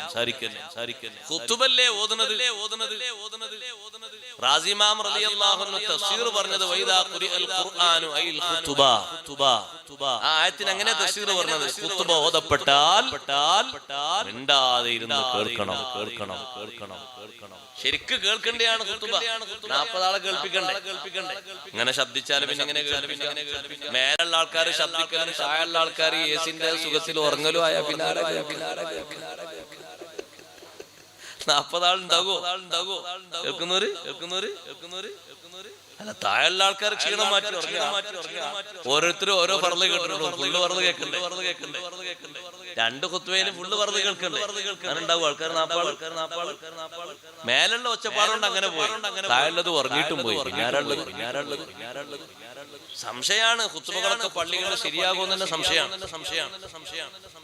ചിന്തിക്കേണ്ട, നല്ലോണം ആരഗൗരവത്തോടെ ചിന്തിക്കേണ്ട വിഷയമാണ്. നിങ്ങളൊരു സൊഫിലോട് പതുക്കെ അങ്ങനെ ഒന്ന് വീക്ഷിച്ചു നോക്കോണ്ട് ഒട്ടുമിക്ക ആൾക്കാരും അൽഹംദുലില്ലാഹ് കഴിഞ്ഞാൽ ഉറങ്ങുന്നുണ്ടാവും. ഞാന് വെറുതെ പറയില്ല, തമാശക്ക് പറയല്ല. പിന്നെ അവരൊക്കെ എഴുന്നേൽക്കും. നിങ്ങൾ അമീറുൽ മുഅ്മിനീന അബൂബക്കർ സിദ്ദീഖ് ഉറക്കം കെടുത്താൻ വേണ്ടി ഒരു തർബിയത്ത് ഉറക്ക സ്വലാത്തൊന്നും ഉറക്ക ചെല്ലാതെ സ്വലാത്താണ് ഉറക്ക ചെല്ലേണ്ടത്. തർബിയത്ത് അതിനേക്കാളും സൗണ്ട് കുറച്ചിട്ടാണ്. ഇവിടെ സ്വലാത്തിന് ഉറക്ക ചെല്ലാൻ നമ്മളെ ബഹുമാനക്കേടാണത്. നിങ്ങളൊക്കെ പള്ളിയിൽ ചെന്നിട്ട് സൊഫിലിങ്ങനെ ഇരിക്കുമ്പോ ഉറക്ക സ്വലാത്തല്ലണം. അതിനാകണം ഈമാൻ. അത് കിതാബിൽ പ്രത്യേകം പറഞ്ഞതാണ്. നബി സല്ലല്ലാഹു അലൈഹി വസല്ലം തങ്ങളുടെ ഇസ്മ കേൾക്കുമ്പോ ആ ഇസ്മിലേക്ക് മടങ്ങുന്ന ലമീർ കേൾക്കുമ്പോ ഇവരുടെ കിതാബിൽ മുഹമ്മദ് സല്ലല്ലാഹു അലൈഹി വസല്ലം ആ പേരെന്നെ വേണമെന്നില്ല. തങ്ങളെ വിശേഷിപ്പിക്കുന്ന ഒരു വിശേഷണം മതി. നബി എന്നൊക്കെ മതി. ശബ്ദം ഉറക്ക സ്വലാത്തല്ല. സല്ലല്ലാഹു അലാ മുഹമ്മദ്. ഈ ഒച്ച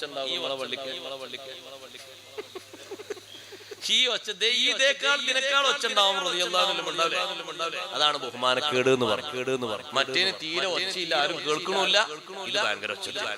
ഏതാ ഒച്ചത്തിൽ ചെല്ലേണ്ടത്? സ്വലാത്ത്. അതെവിടെ ഒച്ചത്തിൽ ചെല്ലേണ്ടത്? ഏതാ ആൾക്കാർ കേൾക്കണ ഉറക്കൊണ്ടരാൻ കേൾക്കണ ഏതാ? അതല്ല ഉറക്ക ചെല്ലേണ്ടത്, മര്യാദക്കേടാണത്. ഉറക്ക ചെല്ലേണ്ടത് സ്വലാത്താണ്. ഇന്ന് വെള്ളിയാഴ്ച കഴിഞ്ഞില്ല, അടുത്ത വെള്ളിയാഴ്ച മുതൽ ഇങ്ങനെ സൊഫിൽ ഇങ്ങനെ വെറുതെ ഇരുന്ന് ഉറങ്ങിയാ പോരാ. ഇമാമ് എത്ര ഖതീബ് എത്ര പേര് പറയുന്നു അതിനനുസരിച്ച് ഉറക്ക ചൊല്ലണം. സല്ലല്ലാഹു അലാ മുഹമ്മദ്. സ്വലാത്ത് ഉറക്ക ചെല്ലണം പഠിപ്പിച്ചിരുന്നെങ്കിൽ നമ്മളൊക്കെ കൂടി ദീപക്കാണ് കൊണ്ടുപോകണം. ശരിയോ? എനിക്കൊരു ജുമാ റാഹത്തായ ഒരു പള്ളി പറയാനുള്ള രീതിയിലെ പള്ളി നല്ല മനുഷ്യൻ ഖതീബ് ഇങ്ങനെ ഒരു പേരും കൂടെ പറഞ്ഞാൽ മതി. കാരണന്മാർ പള്ളിന്റെ ഉള്ളിലുള്ള മൊത്തം പറയും സല്ലല്ലാഹു അലൈഹി വസല്ലം. നമ്മളെ നാട്ടിലൊക്കെ പള്ളിക്കാട്ടുള്ള ആൾക്കാർക്ക് തെൽക്കീം ചൊല്ലി കൊടുക്കും പോലെ ഉത്തുബോധന. ഞാൻ പറയുന്നത് തെറ്റുണ്ടോ? അല്ല ഞാൻ പറയലുണ്ട്, ആ പണി വേണ്ടെങ്കിൽ വേറെ പറയലുണ്ട്. എന്താ പരിപാടി? പള്ളിക്കാട്ടേക്ക് സലാം പറഞ്ഞാൽ നല്ല എന്തായാലും പറയാനുള്ളത്. ഇവരിങ്ങനെ ഇരിക്കന്നെ വേറെന്തോ എന്താ ഇനിയിപ്പോ ജുമാ കഴിഞ്ഞാൽ എന്താ അടുത്ത പരിപാടി? അടുത്ത പരിപാടി എന്താണ്? ഇനിയിപ്പോ എപ്പോഴാണ് ആണ്ടിന് എപ്പോഴാണ് പരിപാടി? ഇങ്ങനെ ഖുതുബ കേട്ടിട്ടൊരു സ്വലാത്തെങ്കിലും അവിടൊക്കെ തറാവീഹിന്റെ ഇടയിലുള്ള ഈ 2 റക്അത്തിൽ ചൊല്ലുന്ന സ്വലാത്തുകളൊക്കെ വീട്ടിലേക്ക് ഇങ്ങനെ അതിന്റെ മുഴക്കങ്ങനെ ഉണ്ടാകുന്ന വലിയ സന്തോഷത്തോട് സ്വലാത്ത് ഉറക്കെ ചെല്ലണം. പെരുന്നാൾ നിസ്കാരത്തിന്റെ തക്ബീർ ഇമാമ് ചൊല്ലും പോലെ മഅ്മൂം ഉറക്കല്ലേ അല്ലേ? അത് പിന്നെ നമ്മൾ ചൊല്ലും. കാരണം നമ്മൾ നല്ല ഭംഗിയുള്ള വസ്ത്രമൊക്കെ ഇട്ട് വന്ന് ബിരിയാണി ഒക്കെ വെച്ചാണ് കുറെ ആൾക്കാർ ടേസ്റ്റ് ഒക്കെ നോക്കി വന്ന ആ റാഹത്തിലാണ് ഇരിക്കുന്നത്. അതുകൊണ്ട് ആ തക്ബീറൊക്കെ ഏതായാലും നടന്നോട്ടെ. എപ്പോഴും ഇല്ലാത്ത നിസ്കാരം തക്ബീറൊക്കെ നടക്കട്ടെ. അതിനേക്കാളും ഏറ്റവും കൂടുതൽ ശ്രദ്ധിക്കണം ഈ സ്വലാത്തിന്റെ ശബ്ദം. അതില് ശബ്ദം കുറക്കുന്ന ആളാണ് ഏറ്റവും വലിയ ബഖീൽ. അല്ലാഹു നമ്മളെ കാത്തിരക്ഷിക്കട്ടെ. ഉറക്കെ ചൊല്ലേണ്ടിടത്ത് നാവ് പൊന്തിക്കാത്ത മനുഷ്യന്മാരാണ്. എന്റെ പേര് കേട്ടിട്ട് സ്വലാത്ത് വരാത്ത ആളാണ് ഏറ്റവും വലിയ ബഖീൽ എന്ന് സയ്യിദുനാ റസൂലുള്ളാഹി. ആ പിശുക്ക് നമുക്ക് വേണ്ട. ഇതിനാണ് ആ പിശുക്ക്. ബഹുമാന പുരസ്സരം അവിടെ സ്വലാത്ത് ചൊല്ലണം. ഉപ്പമാരെ ഉമ്മമാരെ ബഹുമാനിക്കേണ്ട തലങ്ങളെ നന്നായി സ്വീകരിച്ച് ബഹുമാനിക്കണം. മുസ്ഹഫ് ബഹുമാനിക്കും പോലെ കിതാബുകളൊക്കെ നന്നായി ബഹുമാനിക്കണം. മുസ്ഹഫും കിതാബും ഉള്ള വീടുകളെ നന്നായി ബഹുമാനിക്കണം. അപശബ്ദങ്ങൾ ആ വീട്ടിലോ ആ റൂമിലോ മുഴങ്ങരുത്. ഖുർആൻ നമുക്ക് അനുകൂലവും പ്രതികൂലവും 2 നിലക്കും സാക്ഷിയുണ്ട്. വൽ ഖുർആനു ഹുജ്ജത്തുൽ ലക ഔ അലൈക. ഹദീസിലുണ്ട് ഖുർആൻ ഒന്നുകിൽ നിനക്ക് അനുകൂല സാക്ഷിയാണ് അല്ലെങ്കിൽ പ്രതികൂല സാക്ഷിയാണ്. ആ ഖുർആനിനെ മുന്നിൽ വെച്ച് ഖുർആൻ നിന്റെ ഷെൽഫിൽ വെച്ച് നീ തുറന്നു നോക്കാതെ അതങ്ങനെ ഒരു ഭംഗിക്ക് വേണ്ടി മാത്രം കൊണ്ടുപോയി വെച്ചതാണെങ്കിൽ ഖുർആൻ നിനക്ക് പ്രതികൂല സാക്ഷിയാണ്. നീ അത് ഉപയോഗപ്പെടുത്തണം. മറിച്ചു നോക്കി ഓതണം. ഖുർആൻ അവിടെ ഉണ്ടായിട്ടും നിന്റെ മൊബൈൽ ഓത്ത് അല്ല നീ ഉപയോഗിക്കേണ്ടത്. മുസ്ഹഫ് നോക്കി ഓതുന്ന ഓത്താണ് ഇബാദത്തിൽ ഏറ്റവും നല്ല ഇബാദത്ത്. അത് നീ ഉപയോഗപ്പെടുത്തണം. സുബ്ഹാനല്ലാഹ്. ഖുർആനിന് എതിരായ ഒരു ശബ്ദം അവിടെ പുറപ്പെടുവിച്ചാൽ അത് ഉപകരണങ്ങളിലൂടെയാകട്ടെ ഖുർആൻ നിനക്ക് പ്രതികൂല സാക്ഷിയാണ്. നേരെ ഷെൽഫിൽ ഖുർആൻ ഇരിക്കുന്നു, നിന്റെ കബോർഡിൽ ഖുർആൻ ഇരിക്കുന്നു, അലമാരയിൽ ഖുർആൻ അതാ വെച്ചിട്ടുണ്ട് ഭംഗിയോടെ.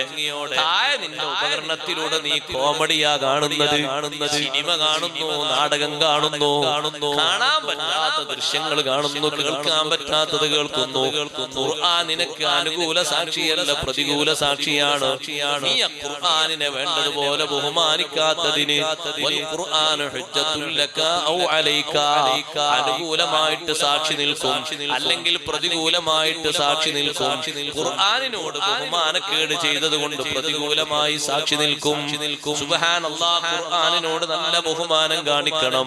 അതുകൊണ്ടല്ലേ നിങ്ങൾ നോക്ക്, ആ പരിശുദ്ധ ഖുർആൻ മറിക്കുന്നിടത്ത് വരെ ഉമിനീര് തൊട്ടുകൊണ്ട് ഖുർആൻ മറിക്കാൻ പാടില്ല. ഉമിനീര് തെറിക്കും വിധം ഖുർആനിലേക്ക് അടുപ്പിച്ചുകൊണ്ട് ഓതാൻ പാടില്ല. ഉമിനീര് തെറിക്കാത്ത വിധം ഖുർആൻ നോക്കി ഓതണം. ഖുർആൻ ഒന്നുകിൽ നിന്റെ കയ്യിലോ നിന്റെ മടിയിലോ ഉയർന്ന സ്ഥലത്തോ വെക്കണം. അതേ ഒന്നുമില്ലാതെ ഒന്നും വിരിക്കാതെ ടേബിളിന്റെ പുറത്ത് അങ്ങനെ ഖുർആൻ കൊണ്ടുപോയി വെക്കരുത്. ഖുർആൻ വെക്കുമ്പോൾ എന്തെങ്കിലും ഒന്നവിടെ വിരിക്കണം. നീ ചവിട്ടി നിസ്കരിക്കുന്ന മുസല്ലയാകരുത്. നിന്റെ തലയിൽ ഇടുന്ന ഒരു ഷാളാണെങ്കിൽ കുഴപ്പമില്ല. നിന്റെ കാല് ചവിട്ടുന്ന മുസല്ലയിൽ ഖുർആൻ വെക്കരുത്. മൗലൂദിന്റെ ഏടും ഖുർആനൊക്കെ വെക്കാൻ നേരെ തലേണിന്റെ മേലെ കൊണ്ടുവന്നിടുന്നത് എന്താ? മുസല്ല. അത് കാല് ചവിട്ടുന്ന സാധന അല്ലേ? മുസല്ലന്റെ ഒരു ഭാഗത്ത് കാലി വിട്ടാക്കും, അതല്ല വെക്കേണ്ടത്. എന്തെങ്കിലും നല്ല ശുദ്ധിയുള്ള ഒരു വിരിപ്പ്, അതൊരു ഓയൽമുണ്ടോ അല്ലെങ്കിൽ ഒരു ഷാളോ എന്തെങ്കിലും. ഖുർആൻ എടുക്കുമ്പോൾ ഒന്ന് ചുംബനം നടത്തൽ സുന്നത്താണ് എന്ന് അഹ്മദ് ബിൻ ഹംബൽ റളിയല്ലാഹു അൻഹു. ഖുർആൻ ഓതിക്കഴിഞ്ഞ് തിരിച്ചു വെക്കുമ്പോഴും അങ്ങനെ ഒരു ബഹുമാനം സ്വീകരിക്കണം. ഖുർആൻ ഓതിക്കഴിഞ്ഞിട്ട് എപ്പോഴും ദ്വാരക്കണം. ഖുർആൻ ഓതിക്കഴിഞ്ഞ്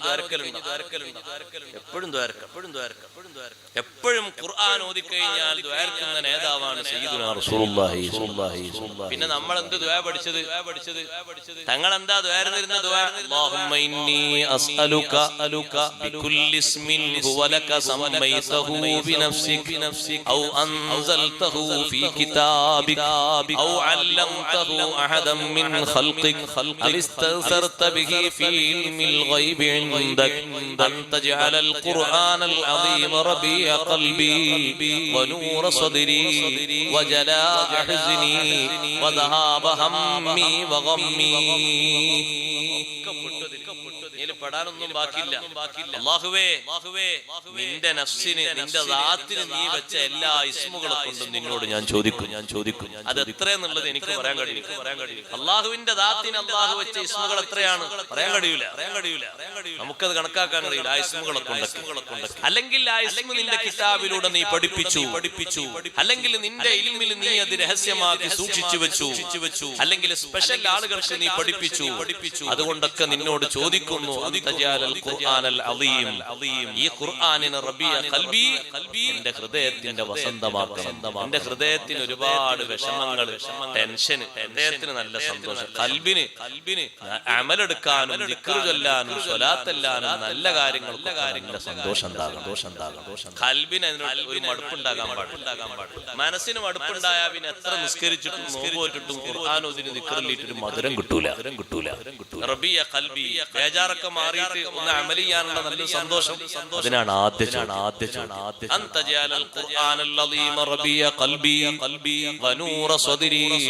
എന്റെ സ്വദറിന്റെ നൂറാക്കി തരണം. അഥവാ എന്റെ ഈമാന് കെട്ടുപോകരുത്. എന്റെ ഹൃദയത്തിൽ നീ തന്ന ഒരു വെളിച്ചമുണ്ടത് ഈമാനാണ്.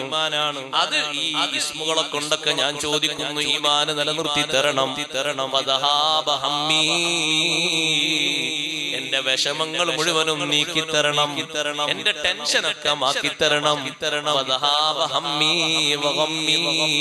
പടച്ചോനെ, ഞാൻ എന്റെ മനസ്സിൽ നേരത്തെ വന്ന വിഷമം, ഇനി എന്തെങ്കിലും വിഷമങ്ങൾ വരാനുണ്ടെങ്കിൽ അതും മറ്റൊരു വഴിക്ക് നീ പോക്കിയിട്ട് എന്റെ കൽവിൽ നല്ല സന്തോഷം തരണം. ഇപ്പൊ അനുഭവിച്ചു കൊണ്ടിരിക്കുന്ന ഒരു ദുഃഖമുണ്ട്, ആ ദുഃഖം നീ മാറ്റിയിട്ട് നല്ല ഫത്ഹ് തരണം. നിങ്ങൾ 2 പേജല്ല 3 പേജല്ല ഒരു സൂറത്തല്ല, എപ്പോ ഓതിയാലും അങ്ങനെ ഖുർആൻ ഓതിയാൽ ദ്വാരക്കുന്ന നേതാവാണ് സയ്യിദുനാ റസൂലുള്ളാഹി. അതൊരു ബഹുമാനാണ്. ഖുർആൻ ഖത്മ് തീർത്താൽ ഒരു സദ്യ കൊടുക്കൽ സുന്നത്താണ്. വലീമത്ത് സുന്നത്താണ്. കല്യാണത്തിന് മാത്രമല്ല വലീമത്ത് 10 എണ്ണമുണ്ട്. അതിൽ പ്രധാനപ്പെട്ട ഒരു വലീമത്താണ് ഖത്മുൽ ഖുർആന്റെ വലീമത്ത്. അതിന് റമദാൻ ആകണ്ടേന്നല്ലേ? ഖുർആന് 40 ദിവസത്തിലേറെ ഖത്മ് ബിന്ദിക്കുന്ന കറാഹത്തല്ലേ? 40 ദിവസം എന്ന് പറഞ്ഞാൽ നമ്മളെ സൗകര്യത്തിന് വെച്ചതല്ല, ഉമ്മമാരുടെ സൗകര്യത്തിന് കൂടി കണക്കാക്കി വെച്ചത്. കാരണം അവർക്കൊരു മാസം 30 ദിവസം എന്ന് പറഞ്ഞാൽ ഓരോ ദിവസം ഓരോ ജുസ് ഒപ്പിക്കാൻ കഴിയൂല. അതുകൊണ്ടൊരു 40 ദിവസം എന്നാണ് അഹ്മദ് ബിൻ ഹംബൽ റളിയല്ലാഹു അൻഹു അതിനേക്കാളേറെ ഖത്മ് ബിന്ദിക്കുന്നത് കറാഹത്താണ്. ഒരു ഖത്മായി കഴിഞ്ഞാൽ മക്കളെയും കുടുംബങ്ങളെയും എല്ലാവരെയും കൂട്ടിയിട്ട് ദ്വാരക്കണം. ഖത്മുൽ ഖുർആന്റെ ദുആ ഇജാബത്തുള്ള ദുആ. അതിനെ ഒരു സദസ്സ് തന്നെ സംഘടിപ്പിച്ച ഒരു സയ്യിദിനെ തന്നെ കൊണ്ടുവരുന്നില്ല. പഴയ കാലത്ത് ഉമ്മമാർ ചെയ്തിരുന്ന എങ്ങനെയെന്നറിയോ? അവർക്കൊരു നല്ല ദുആയിന് ഇജാബത്ത് കിട്ടാൻ വേണ്ടി പള്ളിയിൽ ഉസ്താദിനോട് അസറിന് വീട്ടിലേക്ക് വരാൻ പറയുന്നു. ഒരു ഖത്തം ദ്വാരക്കാനാണ്. അത് കേട്ടി കേൾവിന്നല്ലോ. മിസ്താമാർക്ക് എന്തേ പരിപാടി ഉണ്ടായിക്കോട്ടെ. ഒരു ഖത്തം ദ്വാരക്കാൻ വേണ്ടി വരാൻ അങ്ങനെ ഖത്മു ദ്വാരക്കാൻ വേണ്ടി വരാൻ പറയുമ്പോൾ എന്റെ വല്യമ്മക്ക് പറഞ്ഞ ഓർമ്മയിലെ ഞാനീ പറയുന്നത്. ഖത്മു ദ്വാരക്കാൻ വേണ്ടി വരാൻ പറയുമ്പോ അലംതറ കൈഫ മുതൽ ബാക്കിയുള്ള ഭാഗങ്ങളൊക്കെ ഓതും. ഈ ഉസ്താദ് ഓതും, ഉള്ളിന്ന് വല്യമ്മ ഓതും, കുടുംബക്കാരൊക്കെ ഓതും. എന്നിട്ടൊരു ഖത്ം ദ്വാരം, ഒരു ചെറിയ ചായയും കടിയൊക്കെ ഉണ്ടാക്കിയിട്ടുള്ള ഒരു സന്തോഷത്തിന് അതും കൊടുക്കും. വലീമത്ത് സുന്നത്താണ്. ഖുർആൻ ഹിഫ്ളാക്കുമ്പോ ഒരു വലീമത്ത് നമ്മളൊക്കെ പഠിച്ചോട്ട് അങ്ങനെ. അന്ന് കുടുംബക്കാരൊക്കെ വരും, പരിചയക്കാരൊക്കെ വരും. ഖുർആൻ ഹിഫ്ള് പൂർത്തിയാകണം. അന്നൊരു വലീമത്ത്, ഒരു സദ്യ, ഒരു സന്തോഷത്തിന്. ഖുർആൻ ഖത്മ് തീർക്കുമ്പോ ഒരു വലീമത്ത് സുന്നത്ത്. ആകെ നിലനിൽക്കുന്ന വലീമത്ത് ആകെ 2-3 ഉള്ളൂ. 10 ഉണ്ട്. 10 നടത്താൻ കഴിയാത്തൊന്നല്ല നമ്മളെ ആളുകൾ. 10 നടത്താൻ കഴിയും. പക്ഷെ അതിലേറ്റവും പ്രധാനപ്പെട്ട ഒന്നല്ലേ ഖത്മുൽ ഖുർആന്റെ വലീമത്ത്. അതെങ്കിലും നമ്മൾ നടത്തണം. ഖത്മുൽ ഖുർആൻ നടക്കുന്ന സമയത്ത് മക്കളെല്ലാവരെയും കൂട്ടിയിട്ട് ദ്വാരക്കാൻ പോയിരുന്ന മഹാനാണ് അനസ് ബിൻ മാലിക് റളിയല്ലാഹു അൻഹു. അത്ര മക്കൾ നിങ്ങളുടെ നാട്ടിൽ ആർക്കും ഇല്ലല്ലോ? ഉണ്ടോ? ഇവിടെ ആർക്കും 20 മക്കളുണ്ടോ? 10 കേൾപ്പുണ്ടായിരുന്നു. 20 ഉണ്ടോ? ഇല്ല. 10 ഇപ്പൊ കുറവാണല്ലേ? ഇനിയിപ്പൊ ഞാൻ മക്കളെ കൊടുക്കട്ടെ എന്ന് ദ്വാരതാരങ്ങൾ ആമീൻ പറയില്ല. കാരണം എന്റെ ഭാവിയും ഭൂതവും വർത്തമാനൊക്കെ ചിന്തിച്ച് ആമീൻ പറയുള്ള ആൾക്കാർ ഇരിക്കട്ടെ. ഞാൻ പറയുന്നത് ഏറ്റവും തോന മക്കളുള്ള സ്വഹാബിയാണ് അനസ് ബിൻ മാലിക് റളിയല്ലാഹു. ആ അനസ് ബിൻ മാലിക് റളിയല്ലാഹു അൻഹുവിന് സന്താനത്തിലും സമ്പത്തിലും ബർക്കത്തിലും നിബിധങ്ങൾ ദ്വാരുന്നിട്ട് എത്ര മക്കളെയാണ് അല്ലാഹു നൽകിയത്? സ്വന്തം നൽകിയ മക്കൾ തന്നെ 120-ലധികം ഉണ്ട് എന്നാണ് ഇബ്നു ഹജർ റളിയല്ലാഹു അൻഹു അൽ-ഇസ്വാബയിൽ രേഖപ്പെടുത്തി. 120-ലധികം മക്കൾ, പേരക്കുട്ടികളല്ല. അനസ് റളിയല്ലാഹു അൻഹുവിന് ഇഷ്ടം പോലെ സമ്പത്ത് ഉണ്ടായിരുന്നു. മഹാനവറുകളുടെ സമ്പത്ത് ചെലവഴിച്ചിരുന്ന ഒരു പോയിന്റ് എന്താന്ന് പറയുന്നത്, നിങ്ങൾ ഒരു കൂലിക്കാരൻ ആരാണ്? സ്വഹാബിമാർക്കിടയിൽ ഖത്മു തീർക്കുന്ന ആളെ കണ്ടെത്താൻ വേണ്ടി ഒരു കൂലിക്കാരൻ. ആരാണ് ഖത്മു തീർക്കുന്നത് കണ്ടെത്താൻ. ഇതൊരു കെട്ടുകഥ പറയല്ല. ഇമാം നവവി റളിയല്ലാഹു അൻഹു ഖത്മു വിശദീകരിച്ചെടുത്ത് പറഞ്ഞാണ്. എന്നിട്ട് വന്ന് പറയും, മറ്റയാളെ ഖത്മു നാളെ തീരും, മറ്റന്നാ തീരും. അപ്പൊ ഈ മക്കളെല്ലാരും കൂട്ടിയിട്ട് അങ്ങോട്ട് ചെല്ലും. എന്തില്? ഖത്മുൽ ഖുർആൻ ദുആക്ക് പങ്കെടുക്കാൻ.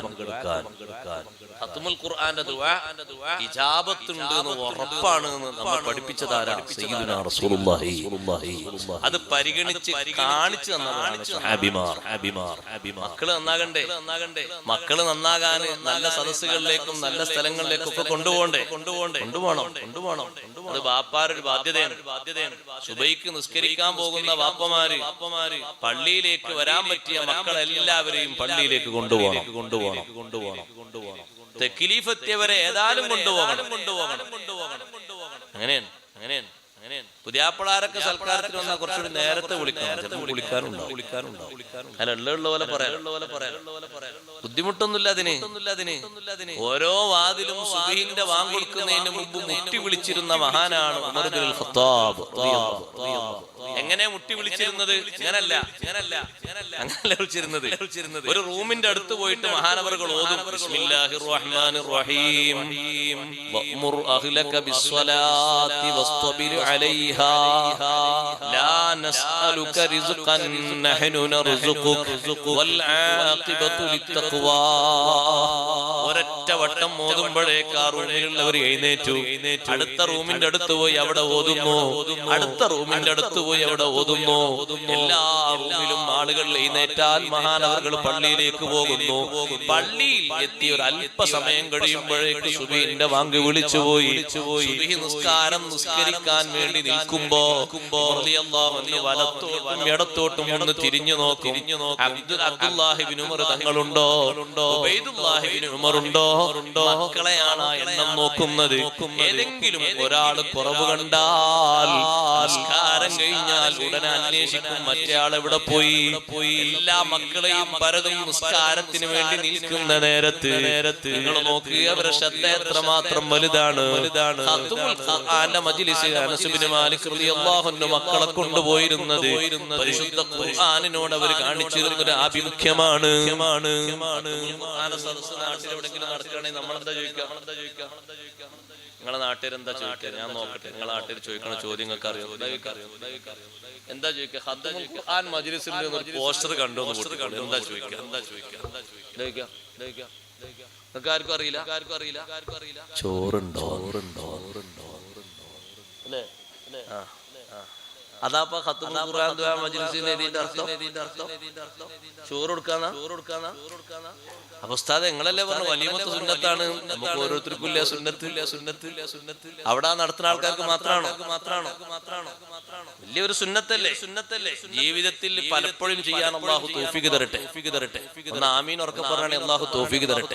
ഇഷ്ടംപോലെ പൈസക്കാരുള്ള നാടാണ് ഈ വളയിൽ. ഇഷ്ടം പോലെ പൈസക്കാരിലാണ്. കണക്കില്ലാത്തത്ര പൈസ അള്ളാഹ് തന്നിട്ടില്ല. അതിങ്ങനെ കുറെ സുന്നത്തിന് വേണ്ടി ചെലവഴിച്ചു. എന്താ ആമീൻ പറയാൻ വേണ്ടി അള്ളാഹു തൗഫീഖ് തരട്ടെ. ഓരോ മാസം ഓരോ ഖത്മ് ഇങ്ങനെ തീർക്കുമ്പോ ഒരു ദുആഇന് 2-3 ആൾക്കാരെ വിളിച്ചൊരു ചെറിയ ഭക്ഷണം ഉണ്ടാക്കി. എത്ര വലിയ പണിയുണ്ടോ? നല്ലതല്ലേ ഒരു ഖത്മുൽ ഖുർആൻ? സുന്നത്തല്ലേ അത്. മറ്റുള്ളവരൊന്നും നടത്താത്ത ഒരു സുന്നത്ത് നമ്മൾ നടത്തിയെന്നാവുമ്പോ നമുക്കൊരു പരിഗണന കിട്ടൂലേ? സ്വഹാബിമാർക്കിടയിൽ പലരും ചെയ്യാത്ത ഒരു സുന്നത്ത് കൊണ്ട് ശ്രദ്ധ നേടിയ മഹാനല്ലേ ബിലാൽ റളിയല്ലാഹു അൻഹു. ബിലാൽ റളിയല്ലാഹു അൻഹു പറഞ്ഞില്ലേ, ബിലാൽ നിങ്ങളെ കാല് ഊട്ടിട്ട് നടക്കുന്ന, ചെരുപ്പിട്ട് നടക്കുന്ന ശബ്ദം ഇന്നി സമീതു ദുഫൻ അലൈക ഫിൽ ജന്നതി യാ ബിലാൽ. ബിലാലേ, നിങ്ങളെ കാല്, 2 കാലും ചെരുപ്പിട്ട് ഇങ്ങനെ ചവിട്ടി നടക്കുന്ന ശബ്ദം ഞാൻ കേട്ടല്ലോ സ്വർഗ്ഗത്തിൽ. എന്താണ് അതിന്റെ കാരണം? ബിലാൽ റളിയല്ലാഹു അൻഹു മറ്റു സ്വഹാബിമാരൊന്നും പതിവാക്കാത്ത ഒരു പതിവ് മഹാനവർകൾക്കുണ്ട്. എപ്പോൾ ഞാൻ എടുത്താലും 2 റക്അത്ത് നിസ്കരിക്കുന്ന ഒരു സുന്നത്ത് എനിക്ക് പതിവുണ്ട് നബിയേ. ആ ഒരു പ്രത്യേക പതിവുള്ളത് കൊണ്ട് നബി സല്ലല്ലാഹു അലൈഹി വസല്ലം കണ്ടത് എവിടെയാണ്? സ്വർഗ്ഗത്തിൽ ഇസ്രാ മിഅ്റാജ് നടക്കുന്ന സമയത്ത് സ്വർഗ്ഗം അല്ലാഹു തആല ശരിക്കും മുത്തുനബി തങ്ങൾക്ക് കാണിച്ചു കൊടുത്തപ്പോ സ്വർഗ്ഗത്തിലൂടെ ബിലാൽ റളിയല്ലാഹു അൻഹു നടക്കുന്നത് കാണുന്നു. നല്ല സന്തോഷത്തോടെ. കൊരന്റെ ഉള്ളിലൊക്കെ നമ്മൾ ചെരുപ്പിടുമല്ലോ അല്ലെ? കാലിന് ചില ആൾക്കാർക്ക് തണുപ്പൊക്കെ പറ്റാതെ നല്ല ഹൈ ലെവലിൽ ഇങ്ങനെ നടക്കുന്നതാ കണ്ടത്. അതാ പറഞ്ഞ നിങ്ങളെ ചെരുപ്പിന്റെ കൊട്ടിയടി ശബ്ദം ഞാൻ അവിടെ വെച്ച് കേട്ടല്ലോ. പ്രത്യേക സുന്നത്ത് ബിലാൽ റളിയല്ലാഹു അൻഹുവിന്റെ പതിവിൽ. അങ്ങനെ പലർക്കും പ്രത്യേക പതിവുകളുണ്ട് സുന്നത്തിൽ. നമ്മളും കുറെ സുന്നത്തുകൾ പതിവാക്കണം. അല്ലാഹു തആല തൗഫീഖ് നൽകട്ടെ. സമയങ്ങളെ നന്നായി ബഹുമാനിക്കണം. സമയങ്ങൾ എല്ലാം ഒരുപോലെയല്ല. സമയങ്ങളെ പ്രത്യേകം ബഹുമാനിക്കണം. സമയങ്ങളെ കൂട്ടത്തിൽ രാവിനും പകലിലും നോക്കുകയാണെങ്കിൽ രാത്രിക്കാണ് വലിയ മഹത്വം. രാത്രിക്കാണ് വലിയ മഹത്വം. 24 മണിക്കൂറിൽ ഏറ്റവും അഫ്ളലായ സമയം നമ്മൾ ഉപയോഗപ്പെടുത്തണം. അതിനാണ് നമ്മളെ വാദ നേരത്തെ തുടങ്ങിയത്, നേരത്തെ നിർത്തും ചെയ്യും. 24 മണിക്കൂറിൽ വാദ തുടങ്ങിയാലും കഴിഞ്ഞാലും നിസ്കാരം കഴിഞ്ഞ് അദ്ദാദ് കഴിഞ്ഞ് ഭക്ഷണം കഴിച്ച് പെട്ടെന്ന് ഉറങ്ങണം. വാദിന്റെ പേരും പറഞ്ഞ് നിങ്ങൾ ഉറങ്ങാൻ 2 മണി 3 മണി ആകരുത്. അല്ലാതെ തന്നെ ഉറങ്ങാൻ 1 മണി ആകുന്നുണ്ട്. ഇനി വാദിന്റെ പേരും കൂടി പറഞ്ഞ് 2 മണി 3 മണി ആകരുത്. 24 മണിക്കൂർ ഏറ്റവും അഫ്ളലായ സമയം വഖ്തുസ്സഹർ, അത്തായ സമയമാണ്. അത്തായ സമയം നമ്മൾ ഉപയോഗപ്പെടുത്തണം. ദുആഇന് ഏറ്റവും ഉത്തരം കിട്ടുന്ന സമയമാണല്ലോ അത്തായ സമയം. അഷ്റഫുൽ ഖൽഖ് സ്വല്ലല്ലാഹു അലൈഹി വസല്ലം തങ്ങൾ ഭൂമി ലോകത്തേക്ക് പിറന്നു വീണത് അത്തായത്തിന്റെ നേരത്താണ്.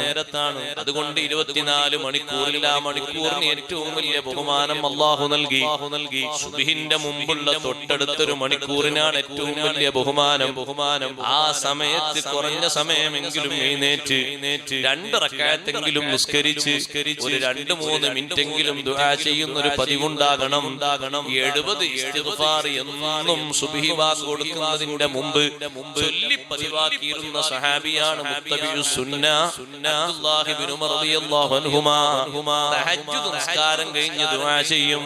ദുആ ചെയ്തു കഴിഞ്ഞാൽ 70 തവണ ചൊല്ലും അസ്തഗ്ഫിറുല്ലാഹൽ അദീം. ഇസ്തിഗ്ഫാറിനും ദുആഇനും ഏറ്റവും ഉത്തരമുള്ള സമയം, ഉത്തരം മഹാനവർകൾക്ക് കിട്ടിയ സമയവും അത്താഴത്തിന്റെ നേരത്താണ്. ആ അത്താഴങ്ങളിൽ ഏറ്റവും ശ്രേഷ്ഠത കൂടിയ അത്താഴമാണ് വെള്ളിയാഴ്ച രാവ്. വെള്ളിയാഴ്ച രാത്രിയിലുള്ള അത്താഴമില്ലേ, ആ സമയം നന്നായി പരിഗണിക്കണം. ഒരു സമയവും നിനക്ക് പരിഗണിക്കാനില്ലെങ്കിൽ ആഴ്ചയിൽ ഒരു അത്താഴമെങ്കിലും നീ പരിഗണിക്കണം.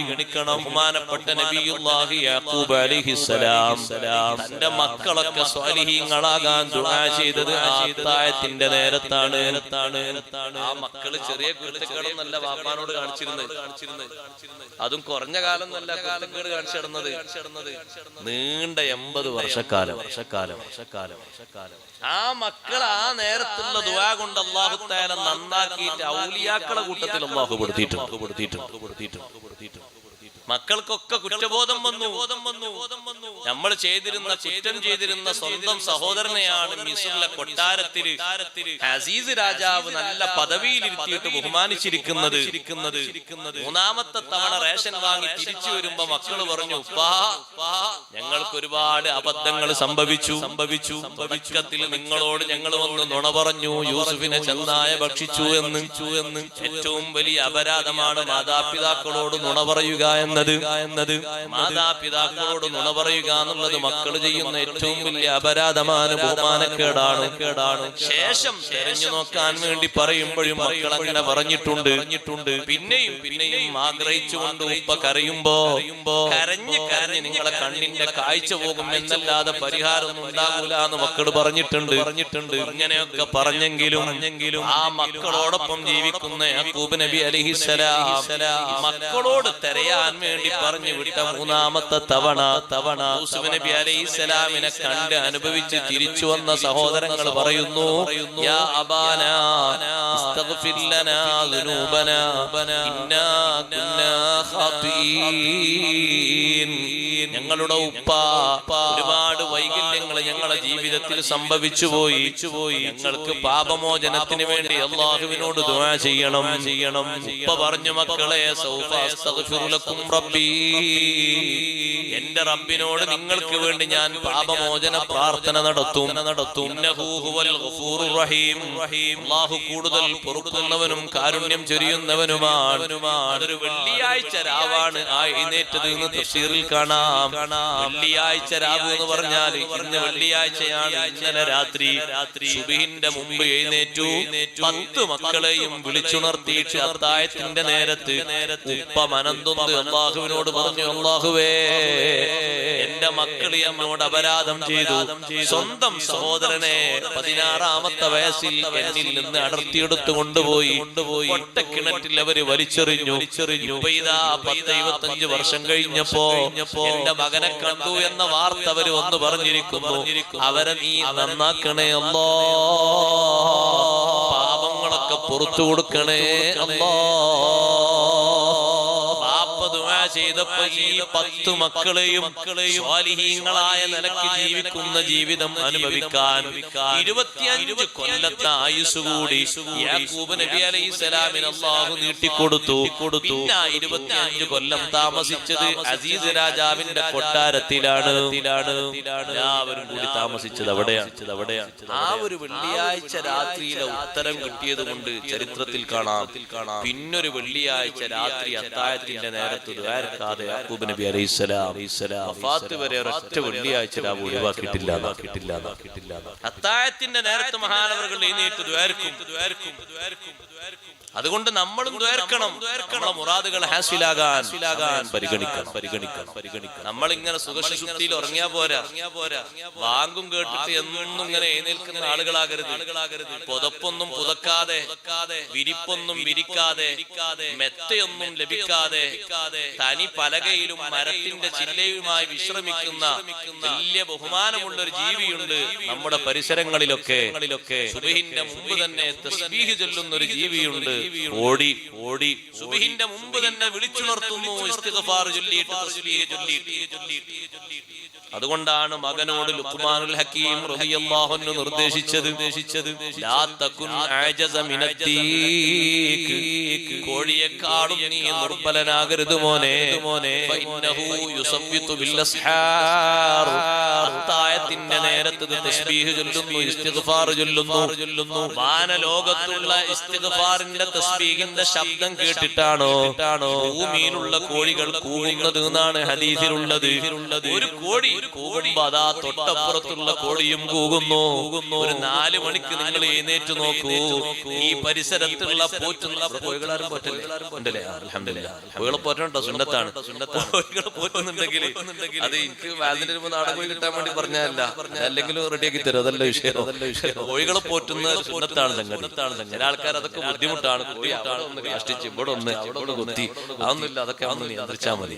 എല്ലാത്തിനും പിന്നെ കുറെ കാര്യം സഹിക്കണം. മക്കളെ പോറ്റുന്നതിനേക്കാളും വലിയ കാര്യം സഹിക്കണ്ടേ? അതേപോലെ കോഴിനെ പോറ്റുണ്ടാവും. ഓരോന്നിനും ഓരോ സാധനം വേണ്ടി വരും. ആ കോഴി സുബഹിന്റെ മുമ്പ് തന്നെ നമ്മൾ എന്തെല്ലാം സുഖത്തിലാ കിടക്കുന്നത്. നമ്മൾ ആദ്യ ആഗ്രഹം എന്തായിരുന്നു? ഒരു നല്ല സൗകര്യമുള്ള വീടൊക്കെ ഉണ്ടെങ്കിൽ സുബഹിന്റെ മുമ്പൊക്കെ തന്നെ എഴുന്നേറ്റ് വലിയ താല്പര്യം. പിന്നെ കുറച്ചുകൂടി കഴിഞ്ഞപ്പോ നമ്മളെ മനസ്സിൽ വന്നൊരു AC റൂമൊക്കെ കിട്ടുകയാണെങ്കിൽ ഒരു 4 മണിക്ക് എഴുന്നേറ്റ് സുബഹിന്റെ കലാകാണ്. ഇത് സൗകര്യം അല്ലാഹു തആല തന്നോക്കുമ്പോ നന്ദി കുറയല്ലേ? മനുഷ്യന്മാർക്ക് സൗകര്യം ഇങ്ങനെ കൂട്ടി കൂട്ടി തരുന്തോറും എന്ത് കുറയാണ്? നന്ദി കുറയാണ്. പഴയ കാലത്ത് ഓടിട്ട വീടിലും പുല്ല് മേഞ്ഞ വീടിലും ഖത്മ് തീർത്തിരുന്ന ഖത്മിന്റെ എണ്ണം സൗകര്യ നിബിഡമായ വീടുകളിൽ ഇന്നില്ല. ഉണ്ടോ? ഇല്ല. അല്ലാഹു പറഞ്ഞത് എത്ര വാസ്തവം. വലഖദ് മക്കന്നാകും ഫിൽ അർദ് വജഅൽനാ ലക്കും ഫീഹാ മആയിഷ് ഖലീലൻ മാ തഷ്കുറൂൻ. ഭൂമിയിൽ ഒരുപാട് സംവിധാനങ്ങൾ നിങ്ങൾക്ക് നാം തന്നു. സൗകര്യങ്ങൾ മുമ്പ് കാണാത്ത എത്രയോ സൗകര്യങ്ങൾ. ഉമ്മമാരെ പഴയ കാലത്ത് സുബഹിന്റെ മുമ്പ് തന്നെ ഉമ്മമാരെ എഴുന്നേൽക്കും വെള്ളം കോരി പാത്രങ്ങളിൽ നടക്കാൻ. ഇന്നത് വേണ്ട സൗകര്യം എത്രയാണ് അല്ലാഹു തന്നത് സ്തുതിച്ചാൽ തീരൂല. ഇന്നൊന്ന് റുകൂഇലായിട്ട് നിന്നിട്ട് അരക്കുക പോലും വേണ്ട. ഒക്കെ ഖിയാമിലായിട്ടോ ജുലൂസിലായിട്ടോ നടക്കും. നടത്തത്തിൽ വരെ അടുക്കളയിലെ കാര്യങ്ങൾ നിയന്ത്രിക്കാനുള്ള റിമോട്ടൊക്കെ വന്നുപോയി. സുബ്ഹാനല്ലാഹ്, എന്തെല്ലാം സംവിധാനങ്ങളാണ്. ഒരു തള്ളക്കയിലും കൊട്ടക്കയിലും ചിന്നക്കയിലും വേണ്ട. അവിടെ അതാ മുഴക്കത്തിനനുസരിച്ച് എത്ര വിശിലാണ് പോയതിന്റെ കണക്കനുസരിച്ച് കാര്യങ്ങൾ നിയന്ത്രിക്കുന്നു. ഒക്കെ അടുക്കളയിലേക്ക് പോകുന്നതാകെ കുറഞ്ഞ നേരം മതി കാര്യങ്ങളൊക്കെ ചെയ്യാൻ. സൗകര്യങ്ങൾ എത്രയാണ് അല്ലാഹു വർദ്ധിപ്പിച്ചു തന്നത്. മൂക്കിന്റെ ഉള്ളിലേക്കും കണ്ണിന്റെ ഉള്ളിലേക്കും പുകപടലങ്ങൾ സൃഷ്ടിച്ചിട്ട് കാഴ്ച കുറഞ്ഞവരും എത്രയോ തുമ്മലും അലർജിയും ബാധിച്ച ഉമ്മാമമാരും ഒക്കെ ജീവിച്ചിരുന്ന കാലമുണ്ട്. ഇന്ന് സൗകര്യങ്ങൾ അല്ലാഹു എത്രയോ ഏറ്റിത്തന്നു. വജഅൽനാ ലക്കും ഫീഹാ മആയിഷ്. ഒരുപാട് ജീവിതമാർഗങ്ങൾ അല്ലാഹു ഏറെ തന്നില്ലേ? കഴിഞ്ഞ വർഷം ഇല്ലാത്ത ജീവിതമാർഗങ്ങൾ പുതിയ പദ്ധതി വർഷം വന്നു. ഇനി പുതിയ പദ്ധതികൾ അടുത്ത വർഷം വരും. ഇതൊക്കെ തന്നാലും ഖലീലൻ മാ തഷ്കുറൂൻ. നിങ്ങളിൽ നിന്ന് കിട്ടുന്ന നന്ദി അത് വളരെ തുച്ഛമാണ്. നന്ദി കുറയരുത്. അല്ലാഹു തരുന്ന അനുഗ്രഹങ്ങൾക്കനുസരിച്ച് നന്ദി കൂട്ടുകയാണ് വേണ്ടത്. അല്ലാഹു ഇതിന് തൗഫീഖ് നൽകട്ടെ. നല്ല സമയങ്ങളെ പരിഗണിക്കണം. അതിന് ഉത്തരം കിട്ടുന്ന ഒരു നേരല്ലേ ഈ പെരുന്നാളിന്റെ രാവ് കഴിഞ്ഞു പോയത്. നിങ്ങളെ കൂട്ടത്തിൽ കരഞ്ഞു തോരുന്ന ഒരാൾ ഒറ്റ ആളുമില്ല. പിന്നെ ആകെ രായൻകുട്ടി വലിയുള്ളാഹിന്റെ നേർച്ചയിൽ ദ്വാരക്കാൻ കാത്തിങ്ങനെ ഇരിക്കുക. ഇത്രയും ദ്വാരക്കാൻ വക്കീലന്മാരാ നമ്മള്. മരിച്ചു പോകണ്ടേ സഹോദരങ്ങളെ? ആ കിടക്കുന്ന പള്ളിക്കാട്ടിൽ നമ്മളെ കൂടെ വന്ന് കിടക്കാൻ ആരെങ്കിലും ഒരാളെ കൂടെ കിട്ടുമോ? ഖബറെങ്കിലും ചിന്തിച്ചൊന്ന് കരഞ്ഞൂടായിരുന്നില്ലേ പെരുന്നാളിന്റെ രാത്രി? അതെ, അന്ന് ഡ്രസ് എടുക്കണ തിരക്കിലായിരുന്നു അല്ലേ? അന്ന് അങ്ങോട്ടും ഇങ്ങോട്ടും ഓടുന്ന തിരക്കിലായിരുന്നു. മൈലാഞ്ചിന്റെ തിരക്കിൽ കുറച്ചു നേരം ഉണ്ടാവുള്ളൂ. ഇപ്പൊ 1 മിനിറ്റ് മതി തോന്നുന്നു. 6 സെക്കൻഡ്. മുമ്പൊക്കെ മുറ്റത്ത് എന്തോ ഒരു വര വരക്കില്ല. അതേപോലെ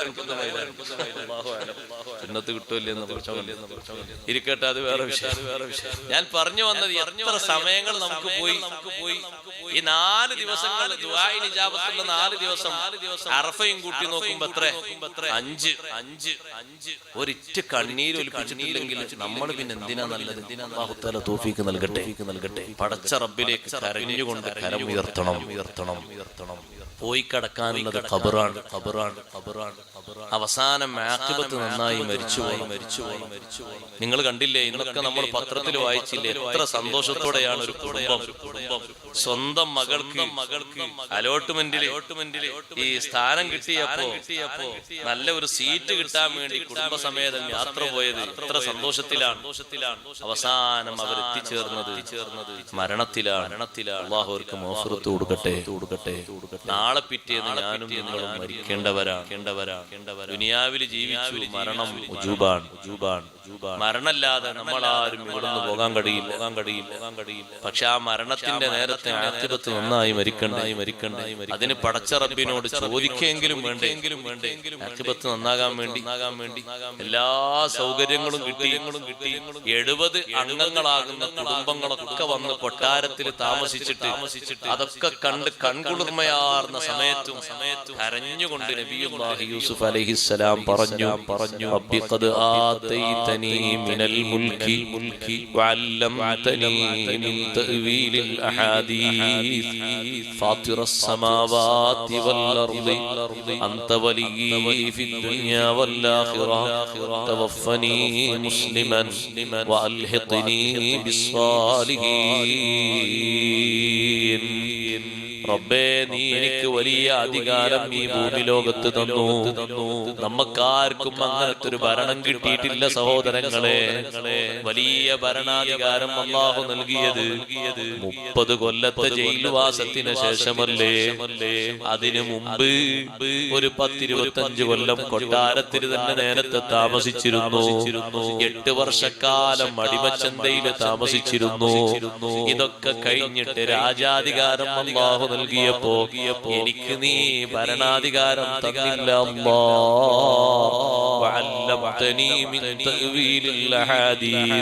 ഈ നാട്ടിൽ പലർക്കും ഇല്ലാത്തൊരു പ്രത്യേക ജ്ഞാനം, ജനങ്ങൾ കാണുന്ന ഏത് തരം സ്വപ്നങ്ങൾക്കും ശരിയായ വ്യാഖ്യാനം പറഞ്ഞു കൊടുക്കാനുള്ള കഴിവ് എനിക്ക് നീ തന്ന് അനുഗ്രഹിച്ചല്ലോ അല്ലാ. പക്ഷേ ഈ സുഖങ്ങളൊന്നുമല്ല എന്റെ ഏറ്റവും വലിയ സുഖം. തവഫനി മുസ്ലിമായിട്ട് എന്നെ മരിപ്പിക്കണേ അല്ലാ. ഏറ്റവും അധികം പേടിക്കേണ്ടത് ആഖിബത്താണ് മുഅ്മിനീങ്ങളെ. അല്ലാഹു നമ്മളെ ആഖിബത്ത് നന്നാക്കി തരട്ടെ. മരിക്കുന്ന നേരത്ത് അല്ലാഹു കാമിലായ ഈമാൻ തരട്ടെ. എല്ലാവരും ആഖിബത്തിന് വേണ്ടി ദുആ ചെയ്യണം. സൂഉൽ ഖാത്തിമ പെരുത്ത് വന്നുകൊണ്ടിരിക്കുന്നത് നമ്മൾ കാണുന്നു. വഅൽഹിഖ്നി ബിസ്സാലിഹീൻ. മരിച്ചു കഴിഞ്ഞാൽ മാത്രം പോരാ, നല്ല രൂപത്തിൽ സ്വാലിഹീങ്ങൾ മരിക്കും പോലെ എനിക്ക് നീ സ്ഥാനം തരണം. സ്വാലിഹീങ്ങൾ കിടക്കും പോലെ എനിക്ക് നീ കിടത്തം തരണം. യൂസുഫ് നബി അലൈഹിസ്സലാം വഫാത്തായത് എവിടെയാണ് സഹോദരങ്ങളെ? മിസ്റിലാണ്. നബി അലൈഹിസ്സലാം വഫാത്തായത് മിസ്റിലല്ല, ഇന്ന് നമ്മൾ കാണുന്ന ഫലസ്തീനിലാണ്. ഫലസ്തീനിലെ ജബൽ സൈത്തൂനിലാണ് യാക്കൂബ് നബി അലൈഹിസ്സലാമിന്റെ ഖബറുള്ളത്. യൂസുഫ് നബി അലൈഹിസ്സലാം വഫാത്താകുമ്പോ ഒരു വസിയ്യത്ത് എഴുതി വെച്ചിരുന്നു. എന്താണ് വസിയ്യത്ത്?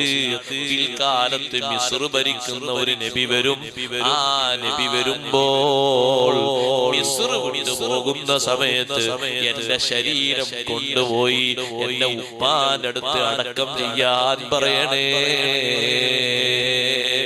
വർഷങ്ങൾക്ക് ശേഷം, നൂറ്റാണ്ടുകൾക്ക് ശേഷം പിന്നെ ആ മിസ്റിന്റെ വലിയ അധികാരിയായി വരുന്നതാരാണ്? കലീമുല്ലാഹി മൂസാ അലൈഹിസ്സലാം. മൂസാ നബി അലൈഹിസ്സലാം മിസ്ർ വന്ന് ഭരിക്കുമ്പോ നബിയായിട്ട് അവിടെ മിസ്റിൽ ഭരണം നടത്തിയിട്ട് മിസ്ർ വിട്ടിട്ട് മൂസാ നബി അലൈഹിസ്സലാം ഫലസ്തീനിലേക്ക് പോകാണെന്ന് പറഞ്ഞപ്പോ ഈ വസിയ്യത്ത് മൂസാ നബി അലൈഹിസ്സലാമിന് ജനങ്ങൾ കൈമാറിയിട്ടുണ്ട്. യൂസുഫ് നബി അലൈഹിസ്സലാം വർഷങ്ങൾക്ക് മുമ്പ് എഴുതി വെച്ചതാണ്. അന്ന് മൂസാ നബി അലൈഹിസ്സലാം ചോദിച്ചു, യൂസുഫ് നബിന്റെ ഖബർ എവിടെയെന്ന് എനിക്കറിയില്ലല്ലോ, ആ ഖബർ ആരെങ്കിലും കാണിച്ചു തരുമോ? വർഷങ്ങൾക്ക് മുമ്പ് എഴുതിയൊരു വസിയ്യത്താണ്. പക്ഷേ ആ ഖബർ അറിയുന്ന ഒറ്റ വല്യമ്മ മാത്രമേ അന്ന് ആ നാട്ടിലുള്ളൂ.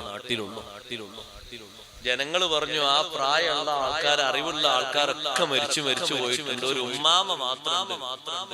മൂസാ നബി അലൈഹി സ്വലാം ആ ഉമ്മാമാനെ കൊണ്ടുവരാൻ വേണ്ടി വാഹനം കൊടുത്തു. മൂസാ നബിക്ക് മിസ്ർ വിട്ട് ഫലസ്തീനിലേക്ക് പോകണം, മസ്ജിദുൽ അഖ്സയിലേക്ക് പോകണം. പക്ഷെ പോകുന്ന സമയത്ത് ഇങ്ങനെ ഖബർ ശരീരം ഇവിടുന്ന് എടുത്തുകൊണ്ടുപോയി ബാപ്പാനെടുത്ത് മറവ് ചെയ്യാനാണ് വസിയത്ത്. യൂസുഫ് നബി അലൈഹി സ്വലാം നേരത്തെ എഴുതി വെച്ച വസിയത്താണ്. അപ്പൊ ആ വസിയത്ത് പ്രകാരം ഈ ഖബർ എവിടെ അറിയണ്ടേ? അടയാളങ്ങളൊന്നും കാണാനില്ല. നൈലിന്റെ തീരത്ത് എവിടെയോ ആണ് യൂസുഫ് നബി അലൈഹി സ്വലാമിന് അടക്കം ചെയ്യപ്പെട്ടിരിക്കുന്നത്. ഈ വല്യമ്മ പ്രായം അങ്ങേയറ്റത്തെത്തിയിട്ടുണ്ട്.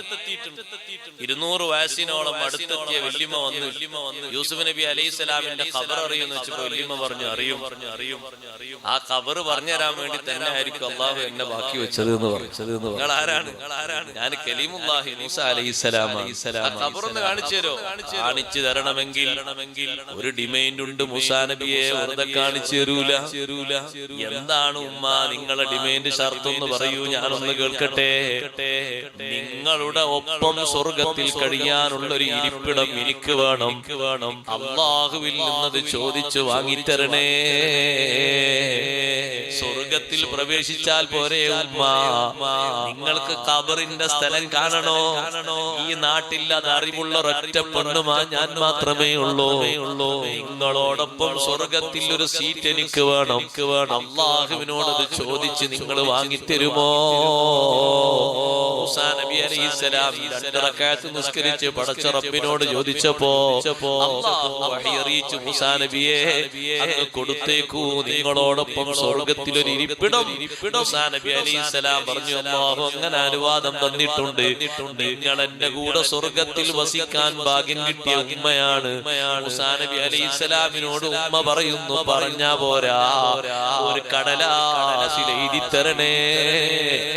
ആ കടലാസിൽ എഴുതി വാങ്ങിച്ചു. ആ കടലാസും കയ്യിൽ പിടിച്ചു ഉമ്മ പോകുമ്പോ മൂസാ നബി അലൈഹിസ്സലാം ആ വാഹനത്തിന്റെ മുന്നിലായി വാഹനം ഓടിച്ചു പോകുന്നു. ഉമ്മ ഒരു സ്ഥലത്തെത്തിയിട്ട് വാഹനത്തിൽ നിന്ന് ഇറങ്ങിയിട്ട് ഖബറിന്റെ തലഭാഗവും കാൽഭാഗവും വരച്ച് കാണിച്ചു കൊടുക്കുന്നു. യൂസുഫ് നബി അലൈഹിസ്സലാമിന്റെ ശരീരം അവിടുന്ന് എടുത്തുകൊണ്ടുപോയി മിസ്റിൽ നിന്ന് എടുത്തുകൊണ്ടുപോയി ഫലസ്തീനിൽ ഇന്ന് കാണുന്ന ജബൽ സൈത്തൂനിൽ യാക്കൂബ് നബി അലൈഹിസ്സലാമിന്റെ തൊട്ട് ഇപ്പുറത്തായി മൂസാ നബി അലൈഹിസ്സലാം അത് മറവ് ചെയ്തു പോയി. ആ ശരീരത്തിന് പരിക്ക് പറ്റിയിട്ടില്ല. അതിനാണ് നേരത്തെ ദുആ ചെയ്തത്, തവഫനി മുസ്ലിമൻ വഅൽഹിഖ്നി ബിസ്സാലിഹീൻ. മുസ്ലിമായി മരിച്ചാൽ മാത്രം പോരാ, അല്ലാഹ് സാലിഹീങ്ങൾ പോയി കിടക്കും പോലെ കിടക്കണം. സാലിഹീങ്ങളെ ശരീരം എത്ര കാലം കഴിഞ്ഞാലും ചെതലരിക്കൂല, മണ്ണ് തിന്നൂല. ഉമ്മമാരെ, ധാരാളം ഖുർആൻ ഖത്മ് തീർത്ത മഹാനല്ലേ അഹ്മദ് ബിൻ ഹംബൽ റളിയല്ലാഹു അൻഹു. 10 ലക്ഷം ഹദീസ് മനപ്പാഠമാക്കിയ മഹാനല്ലേ.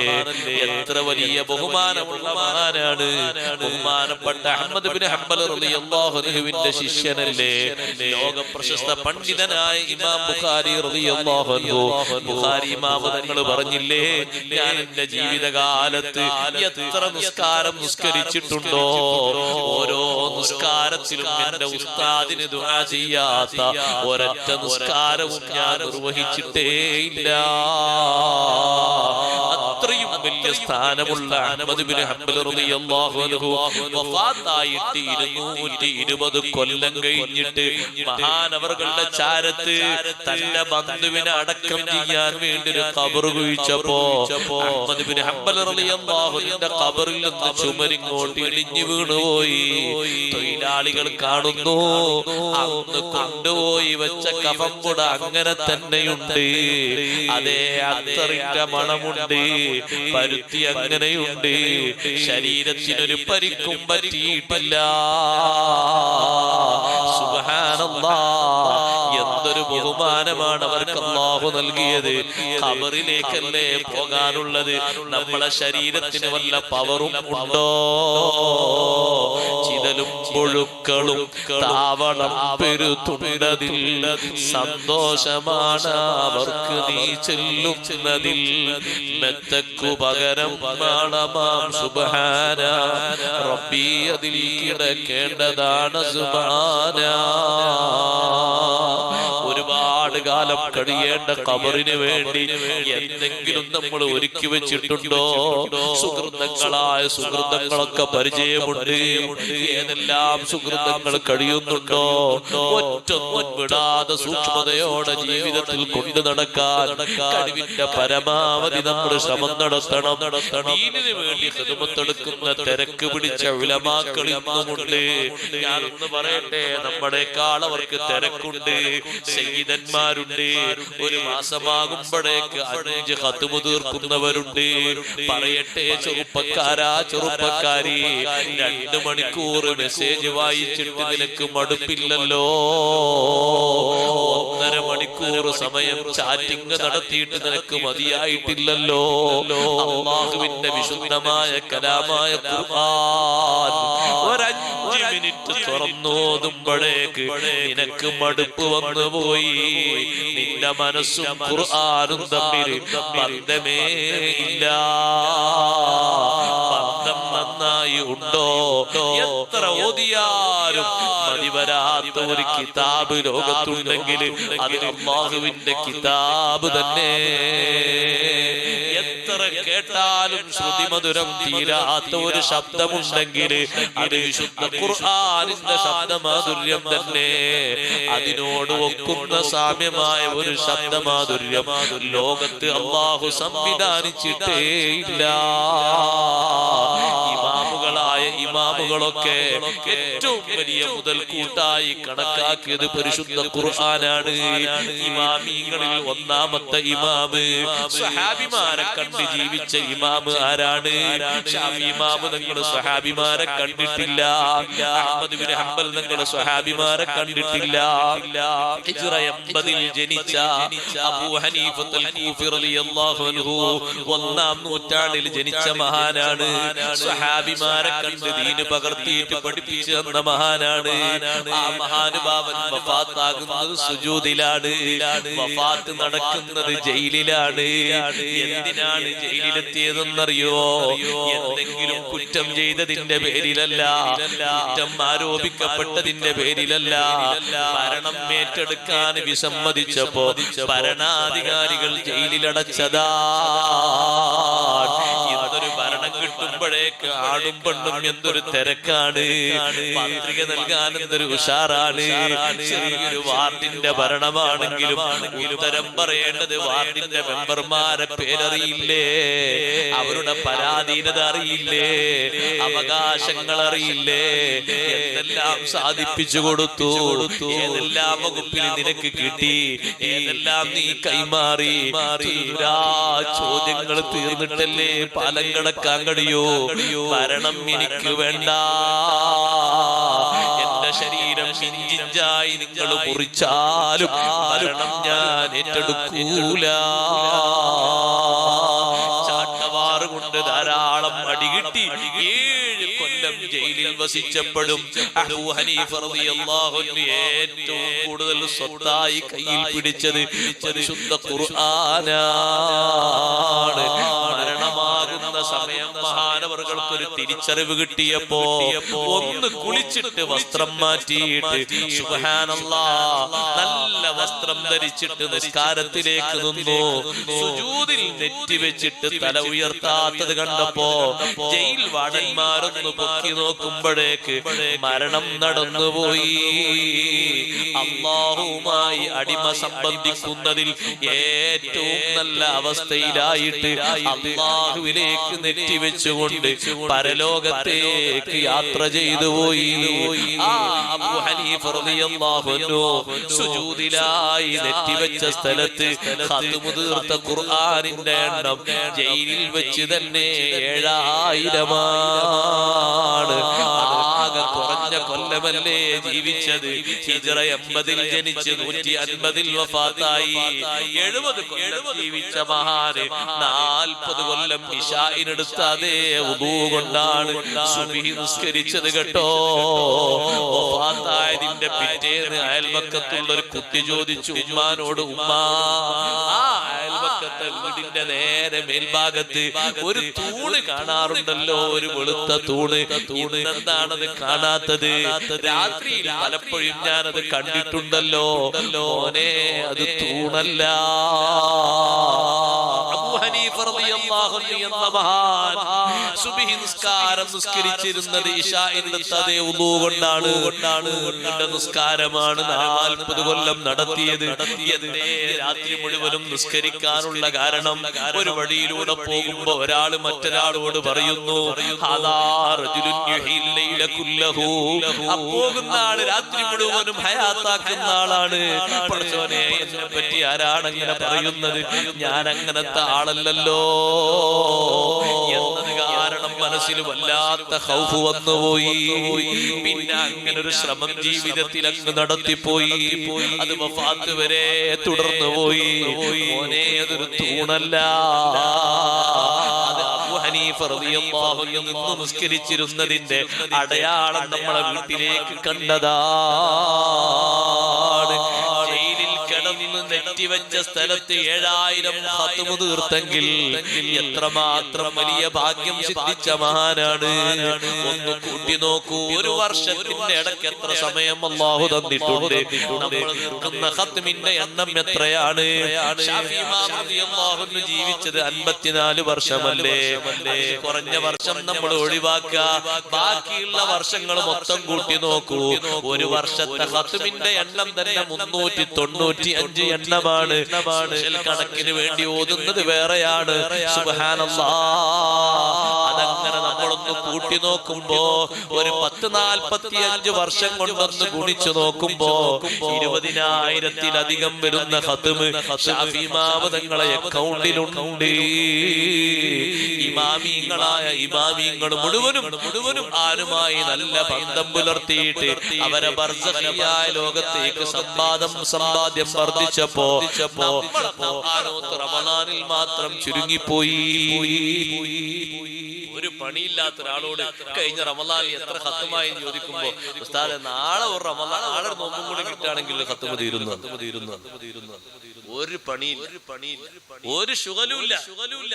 അയാൾക്ക് എന്താ പണിയുള്ളത്? ഒരു പണിയില്ല, ഒരു ജോലിയില്ല, ഒന്നും. ജോലിക്കാരനെ ജോലിക്ക് പോകാണ്ടെങ്കിൽ ഒരു കാരണവും പറയാം.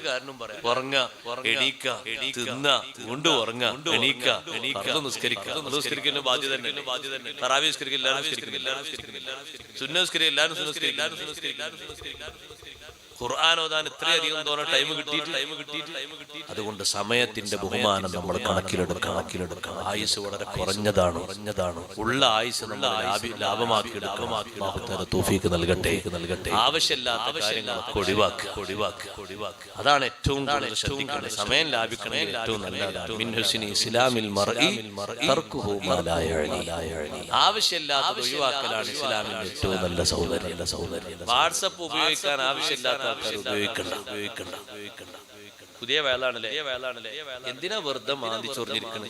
നാട് മുഴുവനുള്ള ആൾക്കാരൊക്കെ വാങ്ങിയിട്ട് ഏതെങ്കിലും മറ്റേ ഇതൊക്കെ പറഞ്ഞ് കേട്ട് സമയങ്ങളൊക്കെ നല്ല വെറുതെ പണി നോക്കില്ല. പേപ്പർ ഒന്ന് വെച്ചാൽ പുതിയ 4 വാർത്തയും എത്ര ആൾക്കാരാണ് മറിച്ച് തീരണ്ടേ. കോഴിക്കോട് നിന്ന് ട്രെയിൻ കയറി ഒരാൾ തിരുവനന്തപുരത്ത് എത്തിയിട്ടും അയാൾ എത്ര സ്ഥലം ഇറങ്ങിയില്ല. ഇറങ്ങാനായി 2 ആൾക്കാർക്ക് കൂടി നോക്കി തീർക്കാണ്ട്. ബിസിനസ്മാൻ ഒന്നല്ല, സാധാരണക്കാരി. എന്താ സഹോദരങ്ങളെ കാര്യം? ഓരോരുത്തരോടും ഇങ്ങനെ ഒച്ചപ്പാടുണ്ടാക്കി മെസ്സേജ് വിട്ട് കുറെ സംസാരങ്ങൾ അധികരിപ്പിച്ച്, ദോഷങ്ങൾ അധികരിപ്പിച്ച്, ഗീബത്ത് അധികരിപ്പിച്ച്, നമീമത്ത് അധികരിപ്പിച്ച്, കളവ് അധികരിപ്പിച്ച് കിട്ടാനാ. ആവശ്യമില്ലെങ്കിൽ ആവശ്യമില്ലാത്ത ഒരു പണിയും വേണം. നിങ്ങളെ പൊരയിലൊക്കെ കല്യാണങ്ങൾ നടക്കല്ലേ? പൊരയില് മുറ്റത്ത് ഈ കാണുന്ന പന്തലിന്റെ ഒരു പകുതി സ്ഥലം ഉണ്ടെങ്കിൽ അവിടെ വെച്ച് തന്നെ നടത്തിയാൽ മതി. അത് എടവണ്ണപ്പാറയിലേക്കോ കൊണ്ടോട്ടിയിലേക്കോ കീശേരിയിലേക്കോ ഓഡിറ്റോറിയത്തിലേക്കോ ബുദ്ധിമുട്ടുണ്ടോ? ഇല്ല. കാരണം നമ്മളെ ഈമാനും ഇസ്ലാമും ഹയാവും ഒക്കെ തകർന്നു പോവുകയാണ്, തകർന്ന് തരിപ്പണായി പോകുക. നിങ്ങൾ ആരും കല്യാണം വിളിക്കുകയാണെങ്കിൽ ഓഡിറ്റോറിയത്തിലാന്ന് പറയുകയാണെങ്കിൽ ആദ്യം പറയണം, എനിക്കൊരു ഖൈറാണ്, ഞാൻ പൊതുവേ പോകാറില്ല. അല്ല, നിങ്ങൾ വിളിച്ചാലും വരൂല, ബുദ്ധിമുട്ടൊന്നും കരുതണ്ട, സന്തോഷത്തോടെ പറയും വരൂല. അങ്ങനെ ആണും പെണ്ണും ഇങ്ങനെ കശപിശ കൂടിയിട്ട് എന്തിനാപ്പ അവിടെ പോയി ചോദിച്ചോ നിനക്കാ നല്ല അപ്പുറത്തുണ്ടാവും നല്ല ഹോട്ടൽ, ഒരു ബുദ്ധിമുട്ടില്ലാത്ത എന്തിനാപ്പ ഈ കൂടിക്കലർന്നിട്ടുള്ള ഈ ഭക്ഷണം? അല്ല, നിങ്ങളെ നാട്ടിൽ നിങ്ങളൊക്കെ പരിചയമുള്ള പെണ്ണുങ്ങളെല്ലാം അപ്പുറത്തിരിക്കണത് ആ മറ നീക്കിയിട്ട് ഓരോട് ഈ ഇടയിലെ കസാര വന്നിരിക്കാൻ പറയും.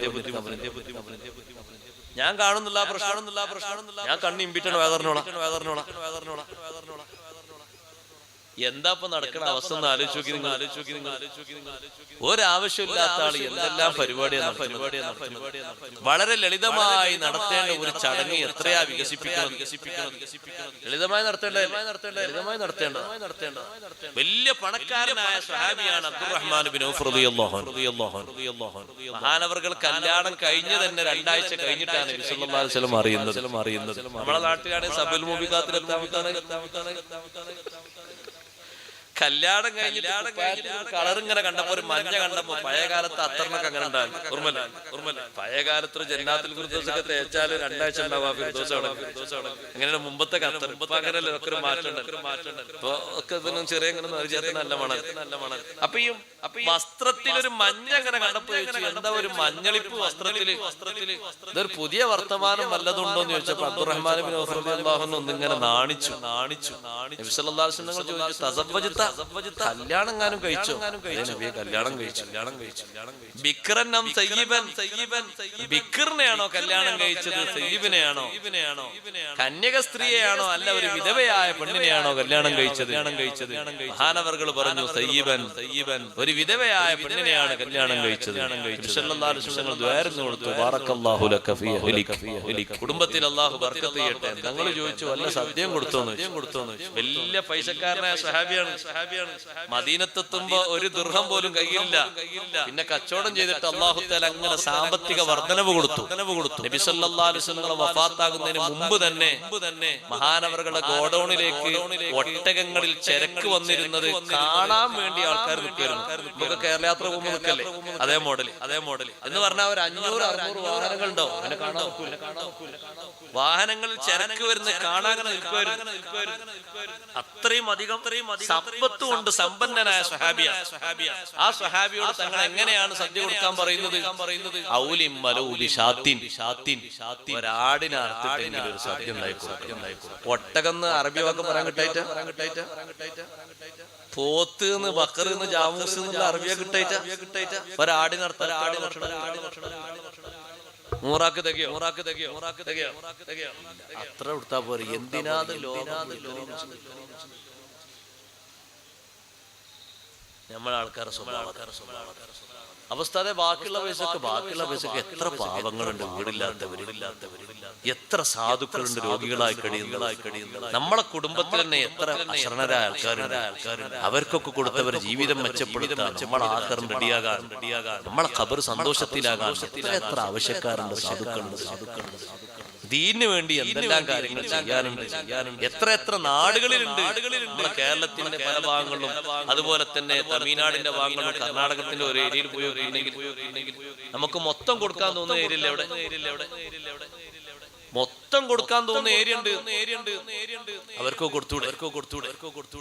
മഹാന്മാരായ ഉസ്താദുമാർക്ക് കീഴിൽ ഉത്തരേന്ത്യൻ ഭാഗങ്ങളിൽ, അതുപോലെ തന്നെ മംഗലാപുരത്തിന്റെയും മറ്റും ഭാഗങ്ങളിലൊക്കെ ദീനീ ദേവത്ത് നടത്തുന്ന ദാഴികൾക്ക് അവർക്കൊരു പിരിവുണ്ടായി കൊടുക്കാൻ വേണ്ടി മുമ്പ് ദുബൈയിൽ ഒരു വാദിന് വരുന്നു. അപ്പോഴാണ് അവിടുത്തെ ആൾക്കാർ അവസ്ഥ കേട്ടപ്പോ നമുക്ക് സങ്കടം കൊടുക്കും. പടച്ചോനെ, എത്രമാത്രം കഷ്ടപ്പാടിൽ അവർ ജീവിക്കുന്നു. അവരെ വീടുകൾക്കൊന്നും ചുമരില്ല. എന്താ ചുമര് നിറങ്ങള്? ചാക്ക് കൊണ്ട് മറച്ചതാണ് ചുമര്. അപ്പുറത്തൊരു 2 ചാക്ക്, ഇപ്പുറത്തൊരു 2 ചാക്ക്, ഇപ്പുറത്തൊരു പലക വെച്ച് 2 ചാക്ക് ഒരു ചുമരായി.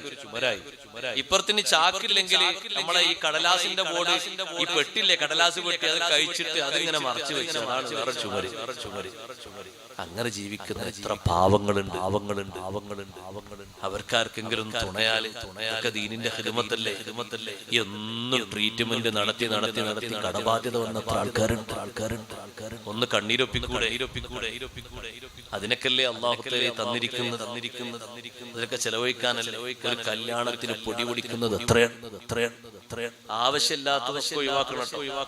നിങ്ങളുടെ നാട്ടിലൊക്കെ ഉണ്ടോ കളറിനനുസരിച്ച് പതാകന്റെ കളറിനനുസരിച്ചുള്ള വെള്ളം ഉണ്ടോ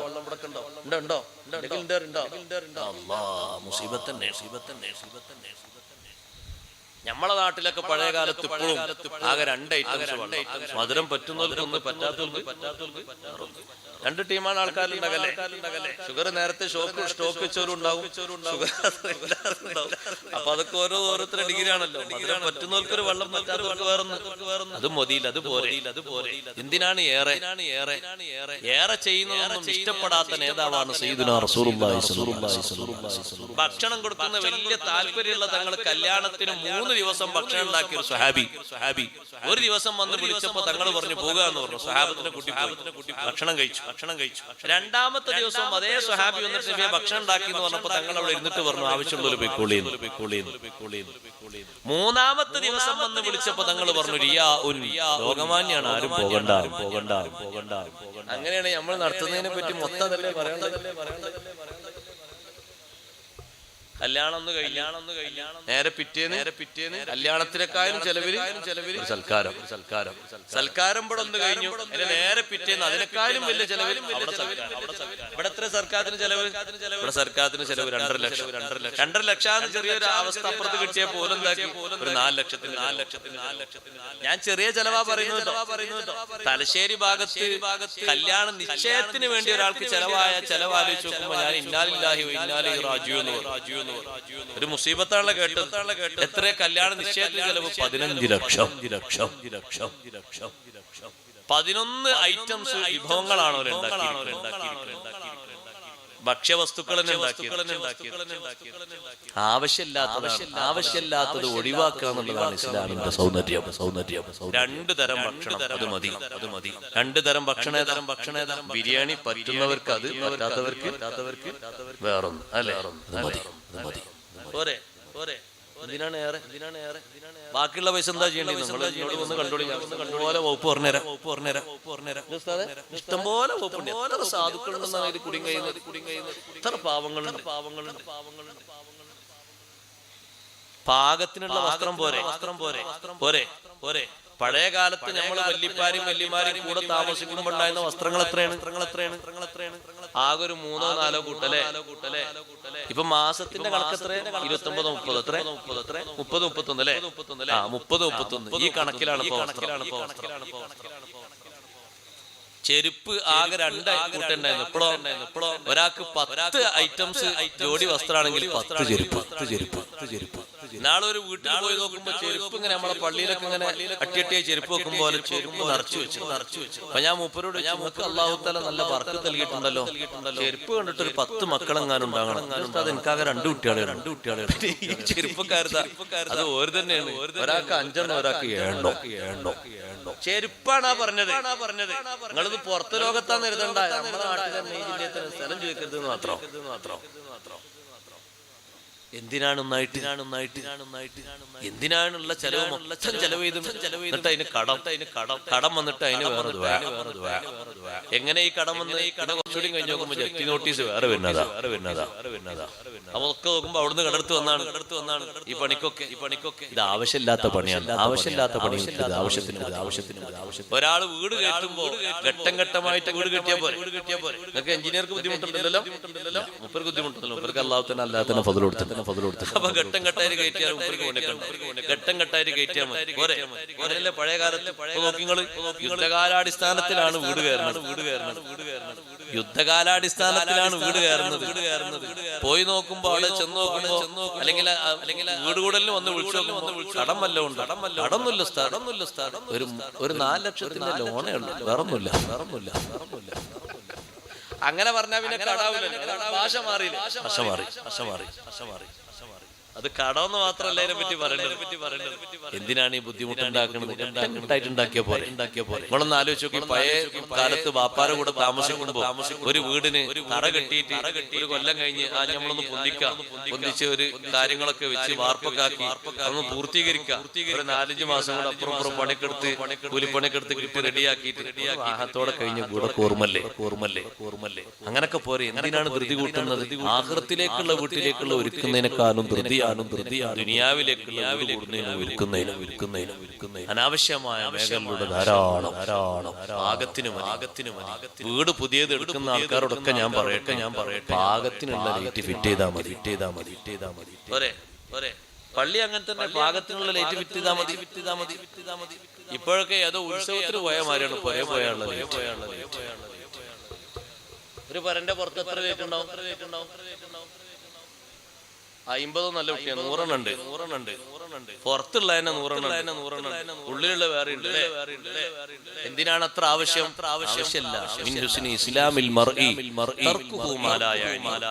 പൊരന്റെ മേലെ സൗന്ദര്യത്തിന് ഒരു കുബ്ബുണ്ടാക്കിയിട്ട് സലാം പറഞ്ഞിട്ട് മടക്കാത്ത നേതാവാണ് സയ്യിദുനാ റസൂലുള്ളാഹി സ്വല്ലല്ലാഹു അലൈഹി വസല്ലം. തങ്ങൾക്ക് ഇഷ്ടപ്പെട്ട സ്വഹാബി അസ്റിന് എന്നും തങ്ങളെ വന്ന് കാണുന്ന സ്വഹാബി ഒരു ദിവസം വന്ന് സലാം പറഞ്ഞു. നേരെ മുഖം കൊണ്ട് അപ്പൊ മനസ്സിലാക്കണം, അങ്ങനെ ദൂർത്തടിക്കുന്ന ആൾക്കാരോട് അങ്ങനെ വന്ന മതി. അതോ ഇന്ന് മനസ്സിലാക്കണം, ഞാൻ വേറെ ആയത്തോ നടക്കണ്ട. അമിത ചെലവ് ചെയ്യുന്ന ആൾക്കാരോട് അത്ര വന്ന മതി എന്നതിന്റെ അർത്ഥം. പിന്നെയും സലാം പറഞ്ഞപ്പോ ഇങ്ങോട്ടും തിരിച്ചു. 2 സലാമും മടക്കിയില്ല. സങ്കടത്തോടെ പുറത്തിറങ്ങിയപ്പോ കൂട്ടുകാര് പറഞ്ഞു, ഇന്നലെ ഞങ്ങൾ മദീനയിലൂടെ ഇങ്ങനെ നടന്നു പോകുമ്പോ ഞങ്ങളെ വീട് കണ്ടിട്ട് ചോദിച്ചു, വീടിനെന്തിനാണ് കുബ്ബാൻ? പള്ളിക്ക് കുബ്ബയുണ്ട്, അതൊരു അടയാളത്തിനാണ്. ഖുബറകൾക്ക് കുബ്ബയുണ്ട്, അതും അടയാളത്തിനാണ്. വീടിനെന്തിനാണ് കുബ്ബ? ആവശ്യമില്ലാത്തൊരു പണി. ഒരുപാട് പണിയുണ്ട് കേട്ടോ വീടിന്. ഞാനൊക്കെ കൂടി എണ്ണാൻ നേരല്ല. ഒരുപാട് പണിയുണ്ട്. ആവശ്യമില്ലാത്ത പണി. മുന്നിലും പിന്നിലും വടക്കിലും തെക്കിലും പിന്നെ പടിഞ്ഞാട്ടിലും ഒക്കെ സിറ്റൗട്ട് ഉണ്ട്. ഞാൻ വെറുതെ പറയുന്നല്ല. തീരണ്ടേ, ആഗ്രഹം തീരണ്ടേ ഉണ്ടാക്കിയിട്ട്. അതൊക്കെ നെഞ്ചിടിപ്പ് കാണുന്ന ആൾക്കാരെ മനസ്സിനെ നെഞ്ചിടിപ്പേ. അത് കാണുമ്പോ ഉപ്പമാരെ, ചെറുപ്പക്കാരെ, അല്ലാഹു തആല ഹറാമാക്കിയത് ഒരു കയ്യിൽ സ്വർണ്ണാഭരണം ധരിക്കൽ ഹറാമാക്കിയതിന്റെ കാരണം എന്താ പറഞ്ഞാല് പുരുഷന്മാര് കയ്യിൽ സ്വർണ്ണാഭരണം ഒരു സ്വർണ്ണമോതിരം കൂടി ധരിക്കൽ ഹറാമാക്കിയതിന്റെ കാരണം എന്താ? ലിൻകിസാരി ഖുലൂബിൽ ഫുഖറാ. സാധുക്കളുടെ മനസ്സ് തകർന്നു പോകും. ഇത് കണ്ടാ തകരൂലേ? ഒരു ചെറിയ 1.5 ലക്ഷത്തിന്റെ വീട് പോലും എടുക്കാൻ കഴിവില്ലാത്തവന് മനസ്സ് പൊട്ടൂലേ? ഒരു മോതിരത്തിനും സ്വർണത്തിനും മാത്രമേ ഉള്ളത്. ഒരു കുബ്ബ കണ്ടിട്ടാണ് സലാം അടക്കാത്തതെന്ന് പറഞ്ഞപ്പോ ആ സ്വഹാബി പറഞ്ഞു, നിന്റെ പൊരന്റെ കുബ്ബയാണോ? ഞാൻ വെറുതെ ഒരു അലങ്കാരത്തിന് ഉണ്ടാക്കിയതാണ്. അപ്പൊ തന്നെ പോയി പൊളിച്ചു, തകർത്ത് തരിപ്പണാക്കി വന്നിട്ട് പറഞ്ഞു, അല്ലാഹുവിന്റെ റസൂലേ, ഞാനത് പൊളിച്ചിട്ടുണ്ട്, അറിവില്ലാതെ ചെയ്തു പോയതാണ് നബിയെ, എന്റെ സലാം അടക്കണം. സലാം പറഞ്ഞു. അപ്പ സലാം അടക്കിയത് സയ്യിദുനാ റസൂലുള്ളാഹി. അത്രത്തോളം ആവശ്യമില്ലാത്ത സംഗതികളോട് പുറംതിരിഞ്ഞ് എന്ന് ഇസ്ലാമിന്റെ സൗന്ദര്യം പഠിപ്പിച്ച നേതാവാണ് നമ്മുടെ നേതാവ്. ഇത് മറക്കരുത്. അതുകൊണ്ട് ഇസ്ലാമിന്റെ സൗന്ദര്യം ഡ്രസ്സല്ല സഹോദരങ്ങളെ, ഡ്രസ്സിന്റെ മേലുള്ള കൂട്ടുമല്ല. മിൻ ഹുസ്നി ഇസ്ലാമിൽ മർഇ തർക്കുഹു മാ ലാ യഅനി. ആവശ്യമില്ലാത്തത് ഒഴിവാക്കുക. അതാണ് ഇസ്ലാമിന്റെ സൗന്ദര്യം. അതാണ് സ്വീകരിക്കേണ്ടത്. അത് സ്വന്തത്തിലും വീട്ടിലും കുടുംബങ്ങളിലും ഒക്കെ അങ്ങനെ തന്നെ. ഒരു മോതിരല്ലേ പുരുഷന്റെ സുന്നത്ത് അല്ലേ? രണ്ടാമത്തെ ധരിക്കൽ എന്താണ്? ഖറാഹത്ത്. ആവശ്യമുണ്ടോ? അപ്പൊ ഒരാൾ പറയണം, ഒന്നൊരാൾ പരിപാടി ഒമ്പർത്താണ്, അതിന് ഒന്നൊരു ദിവസം മറ്റേതൊരു ദിവസം ഇട്ടാ പോരെ.